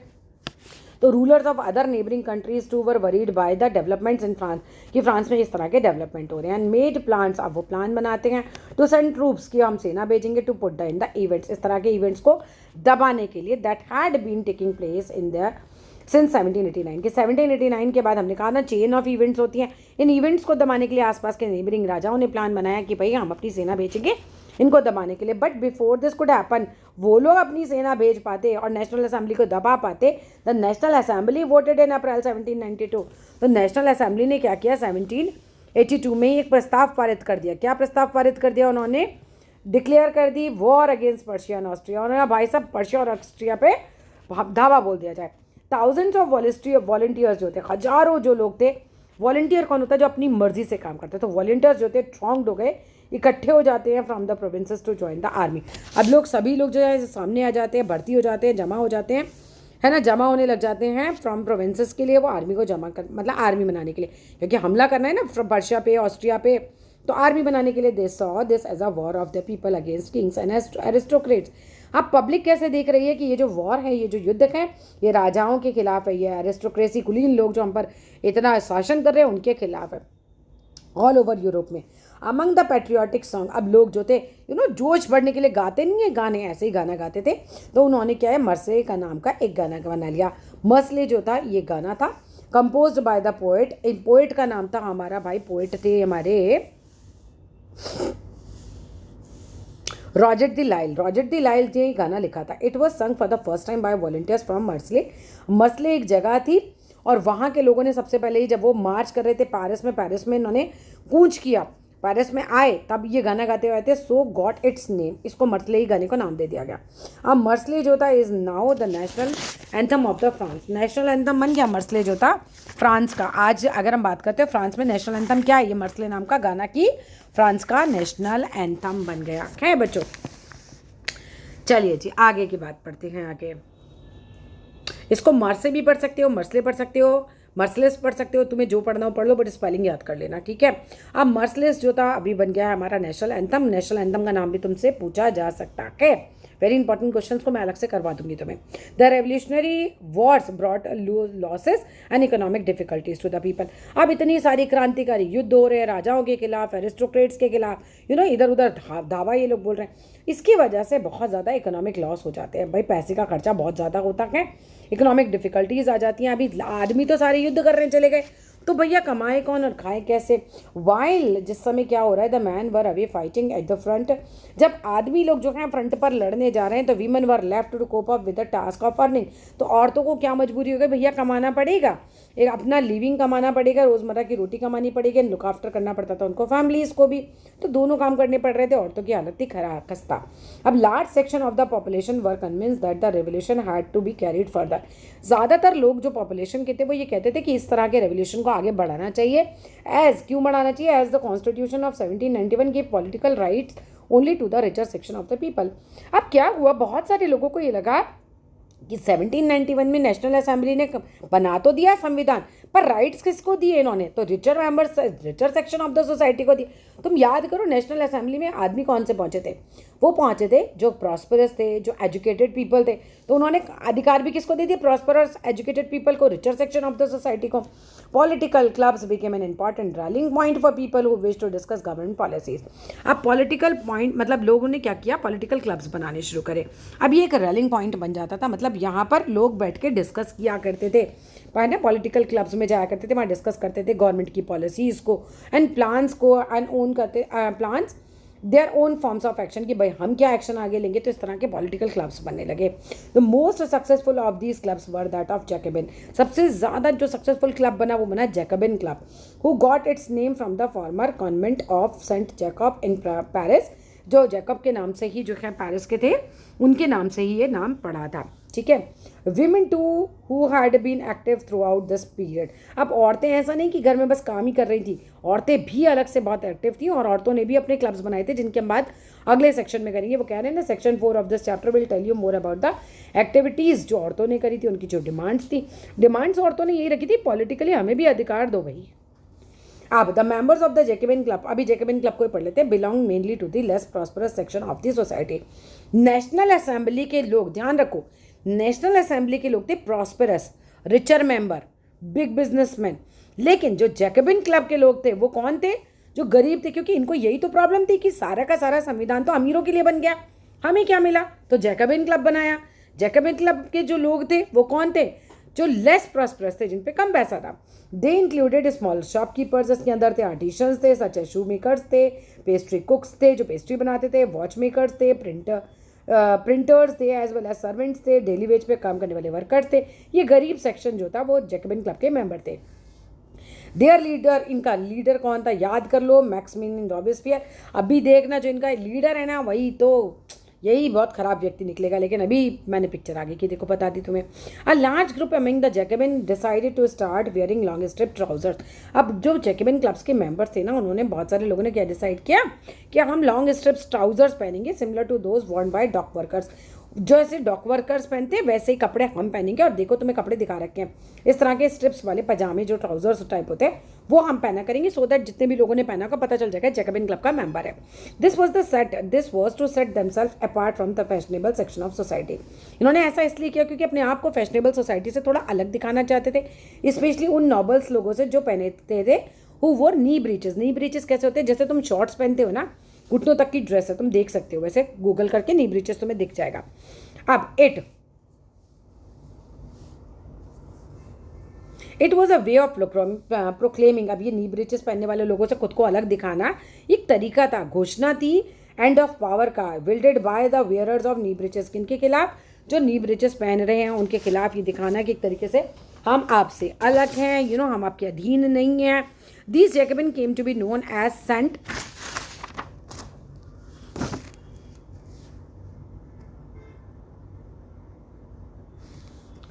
सोगलांत। जस्ट अ मिनट, सेंस, चलो यहाँ से वापस लेते हैं। It was a way of proclaiming the end of power wielded by the wearers of knee breeches. ये नी ब्रीचेस पहनने वाले जो कुलीन वर्ग के लोग थे, नॉबल्स लोग थे, उनकी सत्ता की समाप्ति का ऐलान करने का तरीका था कि भाई अब आपकी सत्ता समाप्त हो गई है। अब दोज जैकबिन्स जो थे, these Jacobins came to be known as, इन लोगों को बोला जाता था सैंसकुलिट्स। ठीक है, सैंसकुलिट्स बोला जाता था, जिसका मतलब होता था दोज विदाउट नी ब्रीचेस। अब वो लोग हैं जो नी ब्रीचेस नहीं पहनते। सैंसकुलिट्स मैन जो थे वोर करते थे in addition to red cap, इसके अलावा वो लाल रंग की कैप पहनते थे, सिंबलाइज करती थी लाल रंग की कैप लिबर्टी को। यहाँ से क्वेश्चन आ सकता है कि लाल रंग की कैप किस चीज़ को सिंबलाइज करती थी? तो लिबर्टी को, आज़ादी को। Women however were not allowed to do so. Women को अलाउड नहीं था कि वो रेड कैप और जो है उस तरह की स्ट्राइप्स जो है वो पजामे पहन ले, ट्राउजर्स पहन ले, राइट। अब क्या होता है? In the summer of 1792 the Jacobins planned an insurrection. Insurrection का मतलब होता है हिंसक विद्रोह, जिसमें हिंसा हो, राजद्रोह, राजा के प्रति विद्रोह कर देते हैं ये लोग। लार्ज नंबर ऑफ पर्शियंस जो होते हैं हू वर एंगर, जो कि बहुत ज़्यादा गुस्सा होते हैं by the short supplies of high prices of food की, भाई फूड की सप्लाई कम हो रही है या फिर प्राइजेस बहुत ज़्यादा बढ़ रहे हैं, तो इस सारे गुस्से में जो लोग हैं जैकबिन क्लब के, ये हिंसक विद्रोह कर देते हैं। 1792 में, डेट याद रखना। अब क्या होता है? ऑन द मॉर्निंग ऑफ 10 अगस्त दे स्ट्रॉम्ड, ये दावा डाल बोलते हैं पैलेस ऑफ, किस चीज़ पे? पैलेस ऑफ टुलरीज पे। पैलेस ऑफ टुलरीज पे ये धावा बोल देते हैं, मैस्क्योर्ड द किंग्स गार्ड, और राजा के गार्ड को ये जान से मार देते हैं, and held the kings himself as a hostage, और अपने आप को राजा को कई घंटों के लिए राजा को अपना हॉस्टेज बना लेते हैं। मतलब जैसे होता है हॉस्टेज क्या होता है, जैसे कैद करके रख लेते हैं किसी को, वैसे। Later the assembly voted to imprison the royal family, इसके बाद वोटेड मतलब होता है प्रस्ताव पारित करना, तो नेशनल असेंबली जो है प्रस्ताव पारित करती है उसके बाद कि भाई इनको क्या कर लिया जाए, इनको कैदी बना के रख लिया जाए। अब इलेक्शंस वर हेल्ड, इसके बाद इलेक्शंस होते हैं from now on all 25 years of above. अब जैकबिन क्लब के टाइम पर 21 साल से सभी लोग जो भी ऊपर है ना, उन लोगों को क्या मिल जाता है, औरतों को नहीं, आदमियों को, ठीक है, मैन लिखा हुआ है यहाँ पे, तो जितने भी आदमी, औरतों को तो अभी भी नहीं मिलेगा, तो रिगार्डलेस ऑफ वो अमीर हैं या गरीब है, उनको राइट टू वोट मिल जाता है। 21 साल से ऊपर के आदमियों को वोट कब मिलता है, जैकबिन क्लब के टाइम पर मिलता है, ठीक है। अब आगे क्या होता है, the newly elected assembly was called convention. अब आ जाओ जी तीसरी चीज़, कन्वेंशन। नेशनल असेंबली बनी, जैकबिन क्लब बने, अब कन्वेंशन बने। कन्वेंशन में क्या हुआ, ऑन 21 सितंबर 1792 को कन्वेंशन ने अबॉलिश कर दिया मोनार्की को, उसने कहा भाई खत्म, एंड डिक्लेयर कर दिया फ्रांस को एक रिपब्लिक, उसने कहा राजा वजा का साम्राज्य खत्म, अब फ्रांस जो है वो हमारा रिपब्लिक बनेगा। बहुत इंपॉर्टेंट पैराग्राफ है। एज यू नो, जैसा कि तुम्हें पता है, republic is a form of government where the people elect the government, जहाँ लोग गवर्नमेंट को इलेक्ट करते हैं, including the head of the, वहाँ हेड को भी इलेक्ट किया जाता है, गवर्नमेंट का जो हेड होता है उसको भी चुना जाता है। There is no hierarchy, heredity monarchy, ऐसा नहीं कि राजा का बेटा राजा बनेगा, इसमें नहीं चलता। You can try and find out about other countries, तुम इस तरह की कंट्रीज़ के बारे में पता कर सकते हो जो कि रिपब्लिक्स हैं, और इन्वेस्टिगेट कर सकते हो when and how they become so, क्योंकि पहले तो जगह जगह राजाओं का ही शासन था बच्चों।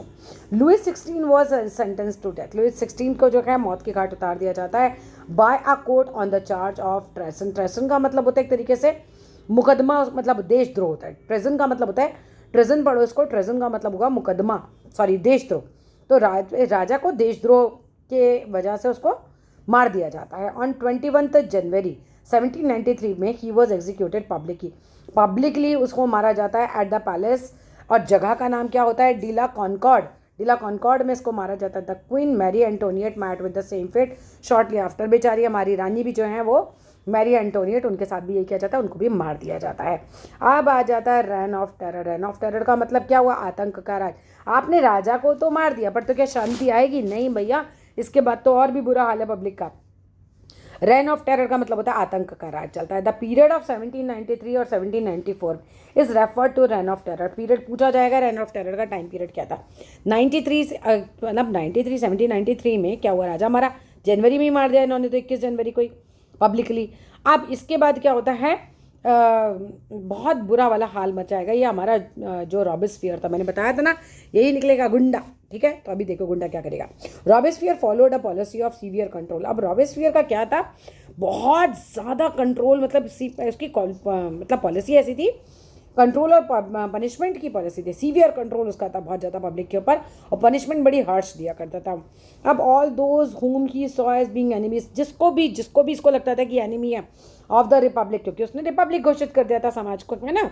उसने कहा मोनार्की खत्म, रिपब्लिक शुरू। उसने कहा जो रिपब्लिक के खिलाफ बोलेगा, जो इसका एनिमी है, उसको वो सजा दे देता था, चाहे वो एक्स नॉबल्स हों, चाहे वो क्लर्जी हों, चाहे वो मेंबर्स हों अदर पॉलिटिकल पार्टीज़ के, इवन मेंबर्स हों अगर उसकी अपनी पार्टी के भी, तो भी वो उनके साथ बड़ा बुरा व्यवहार करता था। Who did not agree with this method, जो उसके तरीके नहीं मानता था उसके साथ वो बुरा व्यवहार करता था। क्या करता था, वर अरेस्टेड, उनको अरेस्ट करवा लेता था, जेल में डाल देता था, इम्प्रिजन कर देता था, and then tried by revolutionary tribunal, और फिर उनके ऊपर क्या चलाया जाता था, क्रांतिकारी न्यायालय में उनके ऊपर कोर्ट केस चलाया जाता था। If the court found them guilty, आप कोर्ट तो अगर कोर्ट में आप गिल्टी साबित हो गए, दोषी साबित हो गए, तो देवर गुलेटेंट, एक मशीन होती थी जहाँ पे गला काट दिया जाता था, उस पर लिटा के गला काट दिया जाता था, गुलेटिन कह दिया जाता था उनको। द गुलेटाइन क्या है, एक डिवाइस है, पूछा जा सकता है, यहाँ से भी क्वेश्चन आ सकता है। गुलेटाइन किसने इन्वेंट की थी, ये भी पूछा जा सकता है। गुलेटाइन एक डिवाइस है कंसिस्टिंग ऑफ 2 पोल्स, इसमें 2 पोल्स होते थे, उसमें एक ब्लेड लगा हुआ होता था, और क्या कर देता था, विद विच पर्सन को बेहेडेड, उसका गर्दन काट दिया जाता था। It was named after doctor guillotine. Doctor guillotine जो है उनके नाम पर इसका नाम रखा गया था, क्योंकि उन्होंने इन्हें इन्वेंट किया था। अब रॉबेस्पियर्स गवर्नमेंट इशूड लॉस, रॉबेस्पियर की गवर्नमेंट जो थी वो लॉ इशू करती है, प्लेसिंग अ मैक्सिमम सेलिंग और वे ऑन वेजेस एंड प्राइजेस। अब ये क्या करते हैं कि आप मान लो कि आपने गेहूँ उगाया, अब आपको रॉबेस्पियर की गवर्नमेंट बताएगी कि मैक्सिमम कितने में बेचोगे। दुकानदारों को रॉबेस्पियर की गवर्नमेंट बताती थी मैक्सिमम सेलिंग प्राइस क्या होना चाहिए, मैक्सिमम लोगों को वेजेस कितने मिलने चाहिए, चीज़ों का प्राइस कितना होना चाहिए। Even meat and bread were ration meat और ब्रेड को भी कहा तुम्हारे घर में 5 लोग हैं इतना तुमको मिलेगा, 4 लोग हैं इतना मिलेगा, यानी आपके पास पैसा है तब भी आप खरीद नहीं सकते थे। तो ये आ सकता है रॉबेस्पियर की गवर्नमेंट ने क्या क्या किया था, क्यों लोगों को ये पसंद नहीं था। अब peasants were force to transport their grains to the cities. अब जो किसान थे वो मजबूर थे अपने ट्रांसपोर्ट करने के लिए अपने ग्रेन्स को सिटीज़ तक एंड सेल करने के लिए फिक्स्ड प्राइजेस पर बाय द गवर्नमेंट। सरकार ने कहा इससे ज़्यादा का महंगा नहीं बेच सकते थे, नहीं बेच पाते थे। The use of more expensive white flower जो था वर फॉरबिडन। आप पता क्या किया, कुछ पहले ज़माने में लोग जो थे फ्रांस के वो वाइट फ्लावर खाया करते थे जो कि बहुत महंगा हुआ करता था, लेकिन रॉबेस्पियर ने कहा नहीं सबको सेम खाना खाना चाहिए, तो उसको मना कर दिया गया कि नहीं अमीरों को भी ये नहीं खाने को मिलेगा। All citizens were required to eat the pain d'egalite ही, सबको बोला गया कि भाई यही आपको खाना है और सबके लिए सेम ही रहेगा। अब परेशान जिन लोगों के पास पैसा है उनको अच्छा खाने को मिल सकता है पर फिर भी वो नहीं खा सकते, तो इसलिए भी परेशान हो गए। इसको इक्वालिटी ब्रेड बोला गया था डिग्लाइट को, ठीक है। A loaf made of whole wheat, जो कि गेहूं से बनती थी। Equality was also sought to be practised through forms of speech. अब बोलने में भी दिखाया गया कि इक्वालिटी होनी चाहिए, फॉर्म्स ऑफ स्पीच में भी दिखाया गया कैसे एड्रेस करने में। इंस्टेड ऑफ ट्रेडिशनल मॉन्सियोर, मतलब पहले बोला जाता था मॉन्सियोर सर के लिए एंड मदाम मैडम के लिए। तो ऑन फ्रेंच मैन वर सबको क्या बोला जाने लगा, सिटियन और सिटॉयन। अब आपको बोला गया कि साइटॉन बोलना है या फिर सिटॉयन बोलना है, आपको मॉन्योर या है ना मॉन्सियोर नहीं बोलना है, ये वर्ड्स आपको यूज़ ही नहीं करने। तो बोलने तक की आज़ादी नहीं थी कि आपको मतलब इस तरह के सम्मानजनक वर्ड्स पहले मिलते थे, अब नहीं। मतलब सब के सब क्या हैं, सिटॉयन है या फिर सिटॉयन है, इनकी स्पेलिंग याद करके जाना, ठीक है। And were shut down to their buildings converted with brackets और ऑफिसेस। अच्छा sorry, churches were shut down, churches को बंद कर दिया इन्होंने रॉबेस्पियर जी ने, और बिल्डिंग्स को कन्वर्ट कर दिया, ब्रैकेट्स या फिर ऑफिसेस बना दिए गए सरकारी। अब Robespierre pursued his policy so relentlessly. अब रॉबेस्पियर जो था अपनी पॉलिसीज़ को इतना रिलेंटलेसली मतलब एक तरीके से फॉलो करता था कि इवन जो उसके सपोर्टर्स थे बिगिन टू डिमांड मॉडरेशन। उसने कहा भाई नहीं, बर्दाश्त के बाहर हो गई उसकी चीज़ें। And finally he was convicted by the court in July 1794। और बस इतना सही शासनकाल रहा, 93 से 94, इतने में ही त्रस्त हो गए और इसको अरेस्ट कर लिया गया रॉबेस्पियर को।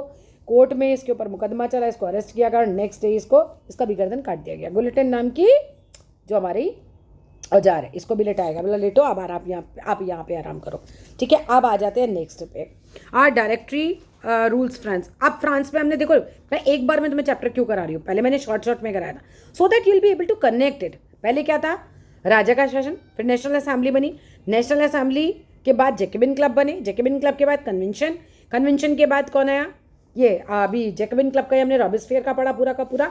अब हम पढ़ रहे हैं डायरेक्टरी। अभी जब मार दिया ना उसको रॉबेस्पियर को, अब क्या कोई और तो शासन करेगा ना बेटा। अब डायरेक्टरी रूल करती है फ्रांस में।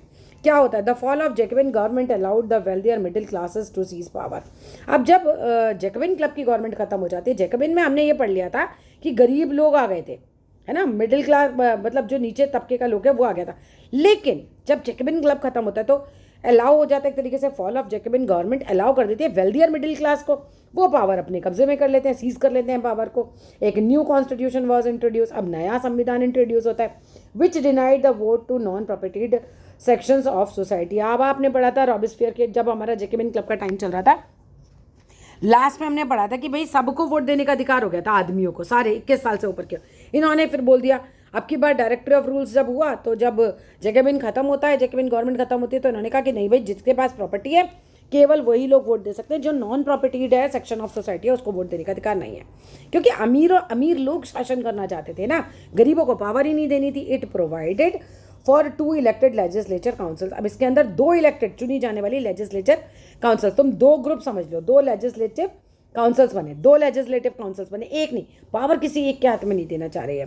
And these then happened a directory, फिर उनमें से 5 लोगों की डायरेक्टरी बनती थी, an executive made up of 5 members and this was meant as a safeguard. भाई ये इसलिए बनाया गया था ऐसा क्योंकि एक सेफ गार्ड की तरह काम करे against the concentration of power. एक आदमी के हाथ में पावर नहीं होनी चाहिए, 1 मैन एग्जीक्यूटिव नहीं होना चाहिए एज अंडर द जैकबिन, जैसा कि जैकबिन के टाइम पे हुआ, क्योंकि वो रॉबेस्पियर से तंग आ गए थे। उन्होंने लगा कि वापस से एक आदमी के हाथ में पावर दे दी तो भैया फिर वो बहुत आतंक मचा सकता है। हाँ एवर जो डायरेक्टरीज थे, जो डायरेक्टर्स थे, सॉरी 5 डायरेक्टर बनाए गए थे, इलेक्टेड मेंबर्स थे ये एग्जीक्यूटिव में, ये आपस में ही लड़ते रहते थे, क्लैश करते रहते थे। किसके साथ क्लैश होता रहता था, लेजिस्लेटिव काउंसिल्स के साथ। 2 लेजिस्लेटिव काउंसिल्स थी, ठीक है, 2 लेजिस्लेटिव काउंसिल्स थी, ठीक है, और फिर डायरेक्टरी अपॉइंट करते थे 5 लोगों की है, ये 5 लोगों का लेजिस्लेटिव काउंसिल्स के साथ ही झगड़ा होता रहता था। Who then sought to dismiss them, फिर वो लोग मांग करते थे कि इन 5 को डिसमिस कर दो, इनकी चालाऊ मत थी। पॉलिटिकल इंस्टेबिलिटी बहुत ज़्यादा आ गई थी and directory paved the way for the rise of a military director, a dictator. अब इसकी वजह से अब कौन आया, डिक्टेटर आ गया, अब नेपोलियन आ गया पावर में, अब मिलिट्री आ जाएगी। मिलिट्री का सेनापति कौन था हमारा, यहाँ पर था नेपोलियन बोनापार्ट से आप मिलोगे क्लास 10th में बहुत बढ़िया तरीके से एकदम। आप तो ऐसे समझ लो कि नेपोलियन बोनापार्ट तो अभी आपने जब नाम बोला है, बच्चा पैदा हुआ है, सारी जीवन इसका आगे पढ़ोगे आप अपनी अगले 10th क्लास में। अच्छा, थ्रू ऑल दीज चेंजेस, अब इस तरह के सारे चेंजेस होते रहते हैं in the form of government में। तो द आइडियाज़ ऑफ फ्रीडम, लेकिन इन सारे चेंजेस में बात क्या चल रही है, बात तो ये चल रही है ना, idea of freedom, equality before law and fraternity, मतलब भाईचारा, रिमेन्ड इंस्पायरिंग आइडियाज, ये सब इंस्पायरिंग आइडियाज होते रहे, आइडियल्स बनते रहे एंड मोटिवेट करते रहे पॉलिटिकल मूवमेंट्स को फ्रांस के अंदर। फ्रांस में इन सारी बातों को लेकर कहीं ना कहीं लोगों के अंदर ज्वाला जल रही थी और पब्लिक में ये बातें फैल रही थी। And rest of the Europe भी जो ड्यूरिंग इस सेंचुरी का था वो भी यही बातें करने लगा था। Did women have a revolution, क्या औरतों के लिए भी क्रांति हुई थी? हाँ भैया हुई थी। औरतें कह रही थी भैया हमको भी अधिकार दो, ऐसा तो हमको काहे पीछे छोड़ देते हो। चलो आगे बढ़ते हैं। फ्रॉम द वेरी बिगनिंग, बहुत स्टार्टिंग से क्या है, women were active participants in the events. अब स्टार्टिंग से औरतें भी लड़ाइयों में उतर रही थी, पार्टिसिपेंट्स थी वो इवेंट्स में इस तरह के, which brought about so many important changes in French society. और ऐसा नहीं कि वो सिर्फ उतर रही थी, कोई चेंजेस नहीं ला रही थी, नहीं, बहुत सारे चेंजेस औरतों की वजह से भी फ्रांस की सोसाइटी में आ रहे थे। They hope that their involvement would pressurise the revolutionary government to introduce measures to improve their life. अब औरतों को लग रहा था कि भैया हम आएंगे, इवेंट्स में पार्टिसिपेट करेंगे, तो हमारी जो रेवोल्यूशनरी गवर्नमेंट है, बार बार चेंज भी हो रही है, रेवोल्यूशनरी जो गवर्नमेंट है वो कहीं ना कहीं हमारी लाइफ को इम्प्रूव करने के लिए भी कुछ रूल्स बना देगी, क्योंकि हम भी तो पार्टिसिपेट कर रहे हैं ना। लेकिन वो women of the third state had to work for living. हालत बड़ी ख़राब थी। ज़्यादातर जो औरतें थी थर्ड स्टेट की, उनको जीने के लिए बड़ा काम करना पड़ता था। दे वर्कड एज अ सी मिस्ट्रेसेस, का मतलब होता है सिलाई बुनाई करने वाली औरतें, मतलब दूसरों के कपड़े वगैरह सिलना। लॉन्ड्रेसेस का मतलब क्या, कपड़े धोती थी दूसरों के। सोल्ड फ्लावर्स करती थी, फ्रूट्स बेचती थी, वेजिटेबल्स बेचती थी मार्केट में। And were employed as domestic servant, लोगों के घर में झाड़ू पोछा बर्तन करने का काम भी करती थी, जिन लोगों के घर में जो कि प्रॉस्परस हुआ करते थे, समृद्ध हुआ करते थे। हालत ख़राब है। Most women did not have access to education, ज़्यादातर औरतों को तो पढ़ने के अधिकार भी नहीं थे और जॉब ट्रेनिंग भी उन्हें नहीं मिलती थी। ओनली डॉटर्स, कौन पढ़ पाता था? ओनली डॉटर्स, केवल वो और बच्चियाँ जो कि नोबल फैमिली की बेटियाँ होती थी, wealthier members of the family, जो कि थर्ड स्टेट के जो लोग थे, जो अमीर लोग थे, उनकी बच्चियाँ जो थी वो स्टडी करती थी कॉन्वेंट यानी कि इंग्लिश मीडियम स्कूल्स में। After which their families arranged a marriage for them, जब वो पढ़ लेती थी तो फिर उनके परिवार वाले उनकी शादी कर देते थे। Working women had also to care for their families. Working women का बेचारियों का और बुरा हाल था, उनको फैमिली भी देखनी पड़ती थी, कुक करना पड़ता था, पानी ला करना पड़ता था, फैच वाटर मीन्स पानी लाना, क्यू अप यानी लाइन में खड़े होना पड़ता था, ब्रेड खरीदने के लिए, एंड लुक आफ्टर करने पड़ते थे अपने बच्चे। Their wages were lower than those of man, और पैसा कितना मिलता था? औरतों को कम मिलता था, सेम काम का आदमियों को ज़्यादा मिलता था। In order to discuss their and voice their interest, अब औरतों ने क्या किया, अपने हितों की हिमायत करने के लिए कहीं ना कहीं started their own political club. उन्होंने कहा आदमी तो सुन नहीं रहे, तो औरतों ने अपने ही पॉलिटिकल क्लब स्टार्ट कर दिए, न्यूज़पेपर्स स्टार्ट किए। About 60 women clubs came up in different French cities. 60 club बना लिए औरतों ने लगभग फ्रांस में। The society of revolutionary and Republican women was the most famous of them. इसका नाम याद करना, ये सबसे ज़्यादा फेमस औरतों का क्लब था, ठीक है, क्लब का नाम है और सबसे ज़्यादा फेमस क्लब था। One of their main demand, अब औरतों की मेन डिमांड क्या थी, वॉज दैट वीमेन इंजॉय करें सेम पॉलिटिकल राइट्स। भाई ये इंपॉर्टेंट है कि औरतों ने क्या मांगा था हमें सेम पॉलिटिकल राइट्स दिए जाएं एज मैन को दिए जाते हैं। वीमेन वर डिसअपॉइंटेड, औरतें बहुत निराश थी दैट द कॉन्स्टिट्यूशन ऑफ 1791 में जो आपने कॉन्स्टिट्यूशन बनाया ना, इसने रिड्यूस कर दिया them to the passive citizen. उसने कहा कि औरतें पैसिव सिटीजन है, तो औरतें मान ही नहीं रही थी, कहते नहीं हमें भी अधिकार दो। They demanded the right to vote, औरतों ने कहा हमें वोट देने का अधिकार दो। To be elected to the assembly, हमें नेशनल असेंबली में इलेक्ट होने का अधिकार दो। And hold a political office, हमें पॉलिटिकल ऑफिस मतलब एक राजनीतिक पद दो, है ना, हमें भी मंत्री बनाओ। ओनली देन दे फेल्ट, अब वो महसूस करती थी कि अगर हमें एक पॉलिटिकल ऑफिस, एक पॉलिटिकल पद मिल जाएगा, हम इलेक्ट हो जाएंगी असेंबली में, तभी क्या होगा, would their interest be represented in the new government. तो नई सरकार में हमारे इंटरेस्ट की बातें भी होंगी। अभी तो सिर्फ आदमियों की बातें हो रही हैं, उनके अधिकारों की बातें हो रही हैं, हमारी तो कोई कर ही नहीं रहा है। अब क्या होता है इन द अर्ली ईयर्स, शुरुआती दौर में क्या होता है, the revolutionary government did not introduce laws. Revolutionary government जो होती है उससे शुरुआती टाइम पर हम बोल सकते हैं कि औरतों के लिए कानून इंट्रोड्यूस किए थे and help improve their lives of women, और मदद करती है औरतों की लाइफ को सुधारने में। Together with the creation of state schools, अब स्टेट ने ना सरकारी स्कूल बनाए, हम कह सकते हैं। Schooling was made compulsory for all girls, schooling जो है कंपलसरी कर दी गई सभी लड़कियों के लिए। Their fathers could no longer force them to marriage, अब पापा तो जबरदस्ती कर नहीं सकते थे शादी के लिए, है ना, अगेंस्ट देयर विल। ये भी एक कानून बना दिया गया कि पिता कोई जबरदस्ती शादी नहीं कर सकते थे। Marriage was made into contract, marriage को एक कॉन्ट्रैक्ट बना दिया, कॉन्ट्रैक्ट चलेगा तो ठीक है, नहीं चलेगा तो कॉन्ट्रैक्ट को तोड़ा भी जा सकता है। अब यहाँ पर लोग एंटर्ड करते हैं फ्रीली, यानी कि शादी मर्जी से होगी एंड रजिस्टर्ड होगी अंडर सिविल लॉ के। डाइवोर्स वॉज मेड लीगल, उस समय डाइवोर्स जो था लीगल नहीं था, फिर डाइवोर्स को लीगल कर दिया गया and could be applied for by both women and man. औरतों को भी अब तलाक देने का अधिकार, पहले सिर्फ आदमियों को मिला होगा, अब औरतों को कहा कि तुमको नहीं जमता आदमी तो तुम भी तलाक दे सकती हो। Women could now train for job, अब औरतों को ट्रेनिंग भी दी जाने लगी जॉब्स के लिए। कुड बिकम आर्टिस्ट, अब औरतें आर्टिस्ट बनने लगी और स्मॉल जो है वो क्या करने लगी, अपना बिजनेस चलाने लगी। Women struggle for equal political rights, औरतों का जो स्ट्रगल था इक्वल पॉलिटिकल राइट्स का, हाउएवर फिर भी कंटिन्यू चलता ही रहा। ऐसा नहीं कि मांग रही थी 1791 के बाद वो मिल गया, इतना आसान नहीं था। During the rain of terror, जब रॉबेस्पियर का टाइम चल रहा था, आतंक का माहौल चल रहा था, जो न्यू गवर्नमेंट थी उसने इशू किए थे लॉ, जिसने ऑर्डर किया था क्लोजर ऑफ वीमेंस क्लब, उसने ऑर्डर दिया था रेन ऑफ टेरर के टाइम पे कि औरतों के जितने भी क्लब है बंद कर दिए जाए, बैन कर दिए जाए इनकी पॉलिटिकल एक्टिविटीज़ को। मैनी प्रोमिनेंट वीमेन जो थी उनको अरेस्ट कर लिया गया था रॉबेस्पियर के टाइम पर, एंड क्या किया गया था, नंबर ऑफ देम एग्जीक्यूटेड, बहुत सारी को तो फांसी भी चढ़ा दी थी। Women movement for voting rights, औरतों का जो वोटिंग राइट्स का मूवमेंट था, इक्वल वेजेस, ये कंटिन्यू चलता रहा थ्रू द नेक्स्ट 200 ईयर्स तक इन मैनी कंट्रीज़ में वर्ल्ड की। यार देखो दुनिया में औरतों की कितनी बुरी हालत है, कई सौ साल तक तो हमें ये स्ट्रगल करना पड़ा, हमें राइट भी दे दो। इससे तो हमारा इंडिया अच्छा था, 1947 में आज़ाद हुआ, आज क्या तो औरतों को राइट दे दिए गए थे। The fight for the vote was carried out, अब यहाँ पर वोट देने के लिए भी ये फाइट चलती रही through an international suffrage movement के द्वारा। इंटरनेशनल सफरेज मूवमेंट होता है अंतर्राष्ट्रीय मत अधिकार, यानी कि मत देने का अधिकार, अपना वोट देने का अधिकार, ये आंदोलन चलता रहा during the letter 19th century तक, in the early 20th century तक ये चलता रहा। अभी the example of political activities of French women during the revolutionary year were kept alive, इस तरह के एग्जाम्पल पॉलिटिकल एक्टिविटीज़ के फ्रेंच की औरतों के रेवोल्यूशनरी ईयर्स तक, मतलब बहुत साल तक ये चलते रहे, अलाइव रहे और इंस्पायरिंग मेमोरीज़ की तरह। और फाइनली कब मिल रहा है औरतों को अधिकार, यहीं से ये क्वेश्चन आएगा। 1946 में औरतों को फ्रांस की अधिकार मिल जाता है वोट देने का। चलो जी, coming to the next page आ जाओ जी। Next the abolition of slavery, अब यहाँ कहानी चल रही है दास प्रथा की। बहुत थोड़ा सा चैप्टर और रह गया बच्चों, हो जाएगा, एक ही वीडियो में ख़त्म कर देते हैं अब इसको। One of the most revolutionary social reforms of Jacobin regime was the abolition of slavery in the French society. अब एक चीज़ याद रखना, जैकबिन regime का जब टाइम चल रहा था उसने एक चीज़ बहुत अच्छी करी थी, बहुत सारे क्रांतिकारी बदलाव हो रहे थे समाज में। एक उसने किया, कहा कि भाई स्लेव नहीं होने चाहिए, किसी भी इंसान को इस तरह का दास नहीं बनाना चाहिए, तो उसने ये चीज़ को ख़त्म किया था। ठीक है, एबोलिशन मीन्स खत्म करना, स्लेवरी को ख़त्म किया गया था जैकबिन के टाइम पर। The colonies in the Caribbean, अब कैरेबियन आइलैंड्स पे कुछ कॉलोनीज थी जिनके नाम थे, नाम समझ लेना, मार्टिनिक, गोंडलोप और सैन डोमिंगो, ये 3 जगहें थी। वर इम्पॉर्टेंट ये सप्लायर्स थे, इन जगहों से सप्लाई होती थी कमोडिटीज, सामान जैसे कि तंबाकू, इंडिगो, शुगर एंड कॉफ़ी, ये सब चीज़ें यहाँ से सप्लाई होती थी। But reluctance of European to go, अब यूरोपियन लोग यहाँ पर जाके काम नहीं करना चाहते थे। ये कॉलोनीज तो थी, कैरिबियन आइलैंड की जगह इनकी कॉलोनीज तो थी, पर यूरोपियंस को वहाँ जाके काम नहीं करना था, ये रिलेक्टेंस थे, हिचकिचाते थे वहाँ जाकर काम करने के लिए, go to work in distant और अनफैमिलियर लैंड्स पे। लेकिन इससे क्या होगा, maintain shortage of labour.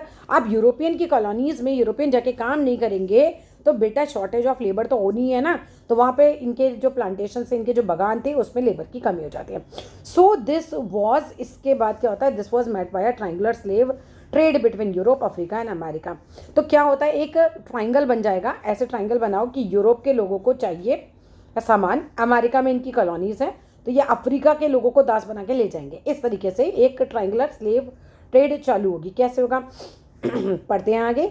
The slave trade begin in the 17th century, important line है, यहाँ से क्वेश्चन आ सकता है। स्लेव ट्रेड चालू होती है 17वीं शताब्दी में। फ्रेंच जो मर्चेंट्स होते थे वो क्या करते थे, सेल करते थे, यानी नाव से आते थे, कहाँ पर, पोर्ट ऑफ, 2 जगहें दे रखी हैं, बैरोडो और नॉट या फिर नेंट्स भी बोल सकते हैं उसको, बैरोडो और नेंट्स में आते थे। कहाँ से? टू द अफ्रीकन कोस्ट तक वो पहुंच जाते थे, इन पोर्ट से जाते थे और अफ्रीकन कोस्ट तक पहुंच जाते थे। अफ्रीकन कोस्ट पे पहुंच के क्या होता था, देवर ब्रॉड स्लेव्स, वो वहाँ से स्लेव्स को खरीदते थे। किससे खरीदते थे? लोकल चीफ्टेंस, लोकल सेनापति इनको बेच देते थे स्लेव्स को। अब ब्रांडेड, इनके ऊपर छाप लगाई जाती थी, आदमियों के ऊपर जो स्लेव बनाए जा रहे हैं छाप लगाई कि ये मेरा है बस स्लेव, अनशैकल्ड, इनको हथकड़ियाँ पहनाई जाती थी। The slaves were packed tightly, slaves को टाइटली पैक कर दिया जाता था शिप्स में, जैसे जानवर हो, सामान हो, ऐसे शिप्स में पैक कर दिया जाता था। फॉर 3 months लॉन्ग समुद्री यात्रा पर उनको भेजा जाता था to the Atlantic to Caribbean, Atlantic से लेकर कैरेबियन तक ये लोग पहुंच जाते थे। एंड देयर देवर सोल्ड, अब फिर उसके बाद कैरेबियन आइलैंड पे पहुंच जाते थे जब, तो इनको बेच दिया जाता था प्लांटेशन ऑनर्स को, क्योंकि उनको तो आदमी चाहिए काम कराने के लिए।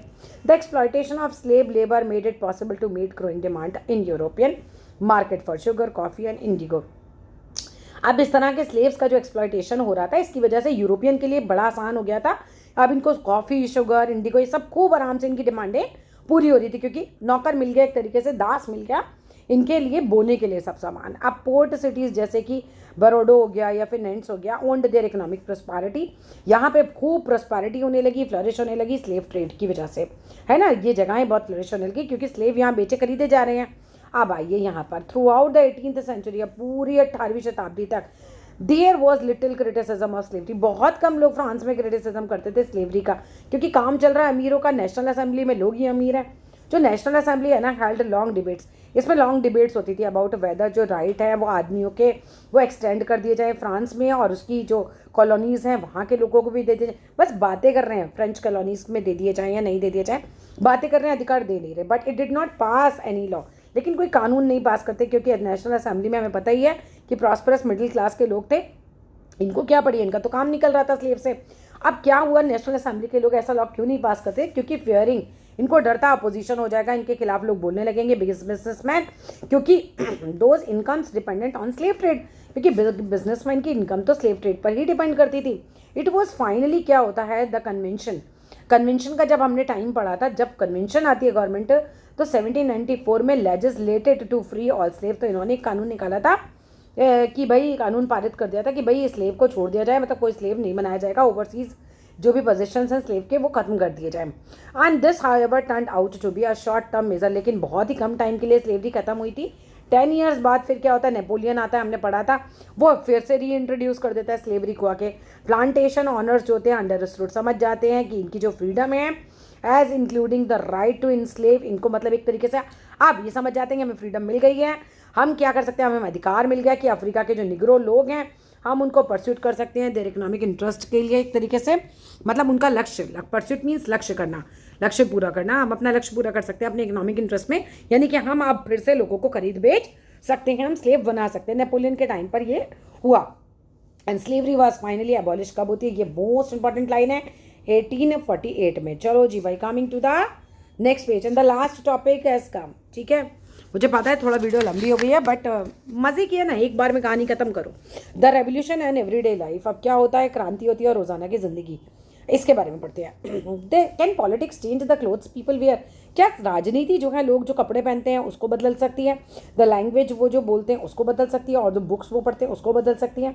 द ईयर फॉलोइंग 1789, अब 1789 के बाद जो साल चलते हैं फ्रांस में, सो मैनी सच चेंजेस, वो बहुत सारे चेंजेस लोगों में देखे जाते हैं, लोगों के जीवन में बहुत बदलाव आते हैं, विमेन चिल्ड्रन सबके जीवन में बदलाव आते हैं। द रेवोल्यूशनरी जो गवर्नमेंट थी took it upon themselves to pass laws that would translate the ideas of liberty, equality and everyday practice। होता क्या है, जो क्रांतिकारी सरकारें होती है, रेवोल्यूशनरी गवर्नमेंट होती है, वो कानून बनाकर स्वतंत्रता को, समानता को, यानी इक्वालिटी को, इस तरह के आदर्शों को रोजाना की जिंदगी में उतारने का बहुत प्रयास कर रही थी। One important law that came into effect, एक इंपॉर्टेंट कानून बनता है जो इफेक्ट में आता है soon after storming of Bastille, जब बास्टिल के किले पे लोग हमला कर देते हैं ना समर में 1789 में, तो बास्टिल के किले को जब खत्म कर दिया जाता है 1789 की गर्मी में, सबसे महत्वपूर्ण कानून तभी अस्तित्व में आया था, वो था एबॉलिशन ऑफ सेंसरशिप। बहुत इंपॉर्टेंट है, उस समय सेंसरशिप को खत्म किया गया था 1789 के बाद।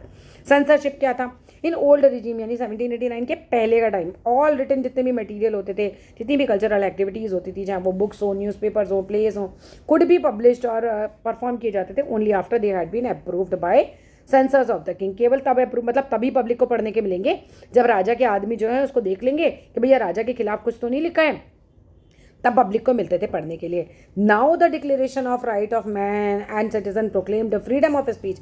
अब 1789 के बाद क्या होता है, डिक्लेरेशन हो जाता है भैया लोगों को बोलने का अधिकार है, ये घोषणा कर दी जाती है कि फ्रीडम है स्पीच की, एक्सप्रेशन है, ये उनका नेचुरल राइट है।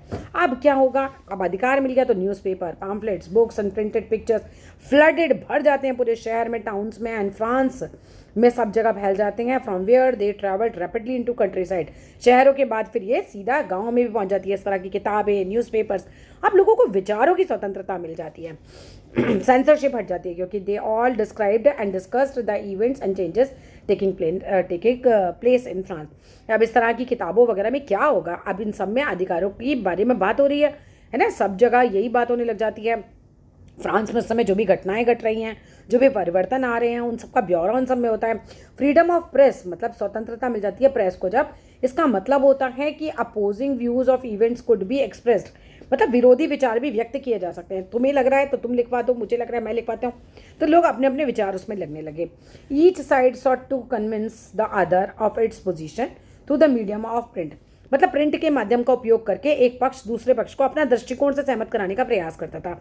जैसे कि तुम्हें लग रहा है ये होना चाहिए, मुझे लग रहा है ये होना चाहिए, तो जब मैं लिखवाऊंगी न्यूज़पेपर में अपनी बातें, मैं अपनी न्यूज़पेपर में बातें लिखूंगी, तो मैं एक पक्ष हुई, मैं तुम्हें कन्विंस कर रही हूँ कि मेरा पक्ष सही है, तुम लिखवा लो, तुम अपना लिख दो, तो तुम्हारा पक्ष मेरे लिए सही है या नहीं है वो मुझे समझाने के लिए तुम लिखोगे। तो इस तरीके की चीज़ें चल रही थी। इसके अलावा क्या चल रहा था, plays, songs, festivals, festive processions, ये सब भी अट्रैक्ट कर रहे थे लार्ज नंबर ऑफ पीपल को। प्लेज होते थे, सॉन्ग्स होते थे, है ना, गाए जाते थे। दिस वॉज वन वे, ये भी एक तरीका था। Could grasp and identify with idea such as liberty, justice, political philosopher wrote about a length in texts. Political philosophers ने तो बहुत कुछ लिखा। देखो, नाटक के माध्यम से, संगीत के माध्यम से, उत्सवों में जो जुलूस निकाले जाते हैं, इकट्ठे नहीं हो जाते बहुत सारे लोग जुलूस निकालते, असंख्य लोग जो थे वो इस तरह से जाने जाने लगे। अब स्वतंत्रता के बारे में, न्याय के बारे में बहुत जो राजनीतिज्ञ हैं, फिलोसफर्स हैं, उन्होंने बहुत कुछ लिखा। उसको लेखन को लोग समझने का प्रयास करने लगे इन सब तरीक़ों से, और उनसे जुड़ने का ये एक लोकप्रिय तरीका बन गया, है ना, क्योंकि हैंडफुल ऑफ पीपल ही तो एजुकेटेड थे, तो लोगों को, बाकियों को तो नाटक वाटक के माध्यम से ही समझ में आता था। Coming to the last page, अब इन 1804 में क्या होता है, नेपोलियन आ जाता है। अब कंक्लूजन पे आ जाओ भैया चैप्टर के। नेपोलियन बोनापार्ट जो आ जाता है, उसने खुद को क्या किया था, क्राउंडेड हिमसेल्फ एम्परर ऑफ फ्रांस। उसने खुद को फ्रांस का राजा घोषित कर दिया। उसने पड़ोस के जितने भी यूरोपीय देश थे उस पर विजय यात्रा शुरू करी थी। He set out conquer neighbouring European countries, आसपास गया, मैं जीत गया करता हुआ, एंड डिपोजिंग करने लगा था, disposing dynasties and creating kingdoms. और वहाँ के जितने भी राजवंश थे ना, उसको हटा देता था, है ना। नेपोलियन को सब जीतना था, तो वो वहाँ के राजाओं को हटा देता था और नया साम्राज्य बना लेता था। Where he placed members of his family, अपने चाचा मामा, ताऊ, भाई, कजन पजन को वहाँ का राजा वाजा घोषित कर देता था। Napoleon saw his role as a moderniser of Europe. Napoleon ने कहा कि मैं यहाँ पर मॉडर्नाइजर हूँ, यहाँ का, मैं यहाँ पे मॉडर्न चीज़ें लेकर आया हूँ। अब क्या मॉडर्न चीज़ें लाया था, बहुत इंपॉर्टेंट है कि introduced many laws such as protection of private property. पहला लॉ लेकर आया था वो कि लोगों की प्राइवेट प्रॉपर्टी होगी, उसकी प्रोटेक्शन का अधिकार है उन पे। पहले तो सारी प्रॉपर्टी किसके हाथ में जा रही है, लोगों की थी ही नहीं, राजा की थी, पब्लिक की तो थी नहीं। अब यहाँ प्रोटेक्शन ऑफ प्राइवेट प्रॉपर्टी लेकर आता है। दूसरा, uniform system of weight and measures. पहले क्या, 1 किलो है ना, तो अंदाजे से तोल के तुमको दे दिया, 2 किलो है तोल के अंदाजे दे दिया। तुम्हें एक शहर में 1 किलो थोड़ा मिल रहा है, दूसरे शहर में जा रहे हो 1 किलो में ज़्यादा मिल रहा है, तीसरे शहर में जा रहे हो कुछ और मिल रहा है, क्वांटिटी बराबर ही नहीं थी। नेपोलियन लेकर आए uniform system of weight and measure और डेसिमल सिस्टम, ये सब चीज़ें लेकर आया था। Initially many saw Napoleon as a liberator. जब नेपोलियन शुरू में आया तो लोगों ने कहा हमें आज़ादी दिलाने वाला मसीहा आ गया, पर ये भी मसीहा नहीं निकलेगा। Who would bring freedom for the people. इन लोगों को लगा कि हमारे लिए फ्रीडम लेकर आएगा। But soon Napoleon armies came to be viewed everywhere and invading forces. ऐसा लगा थोड़े टाइम बाद तो ये हर जगह घुस जाती हैं इनकी फोर्स नेपोलियन की। And finally defeated at Waterloo in 1815। Most important line, फिर वाटरलू की लड़ाई होती है 1815 में, नेपोलियन मारा जाता है। 10th में इसके बारे में बहुत पढ़ेंगे हम। Many of his measures that carried the revolutionary ideas of liberty and modern law to the other parts of Europe had an impact on people long after Napoleon had left. ऐसा नहीं कि नेपोलियन के मरने के बाद जो भी चीज़ें वो लेकर आया वो खत्म हो गई, नहीं। आखिरकार 1815 में जब उसकी हार होती है तो यूरोप के बाकी हिस्सों में मुक्ति और आधुनिक कानूनों को फैलाने वाले जो भी उसने क्रांतिकारी उपाय करे थे वो बहुत ज़्यादा कहीं ना कहीं हम कहते हैं उसका असर बहुत ज़्यादा रहा उसके बाद में भी।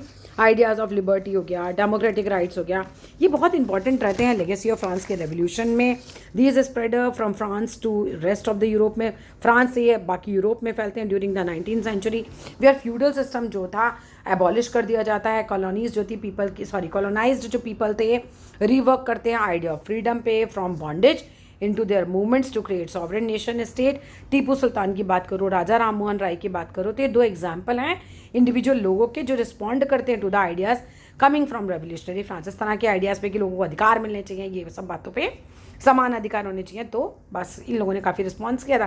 That's all in this video. होता है हमारा 1.5 घंटे में छोटा सा प्यारा सा चैप्टर का फिनिश। छोटा सा नहीं है, मुझे पता है बड़ा सा। Thank you so much for watching, bye bye.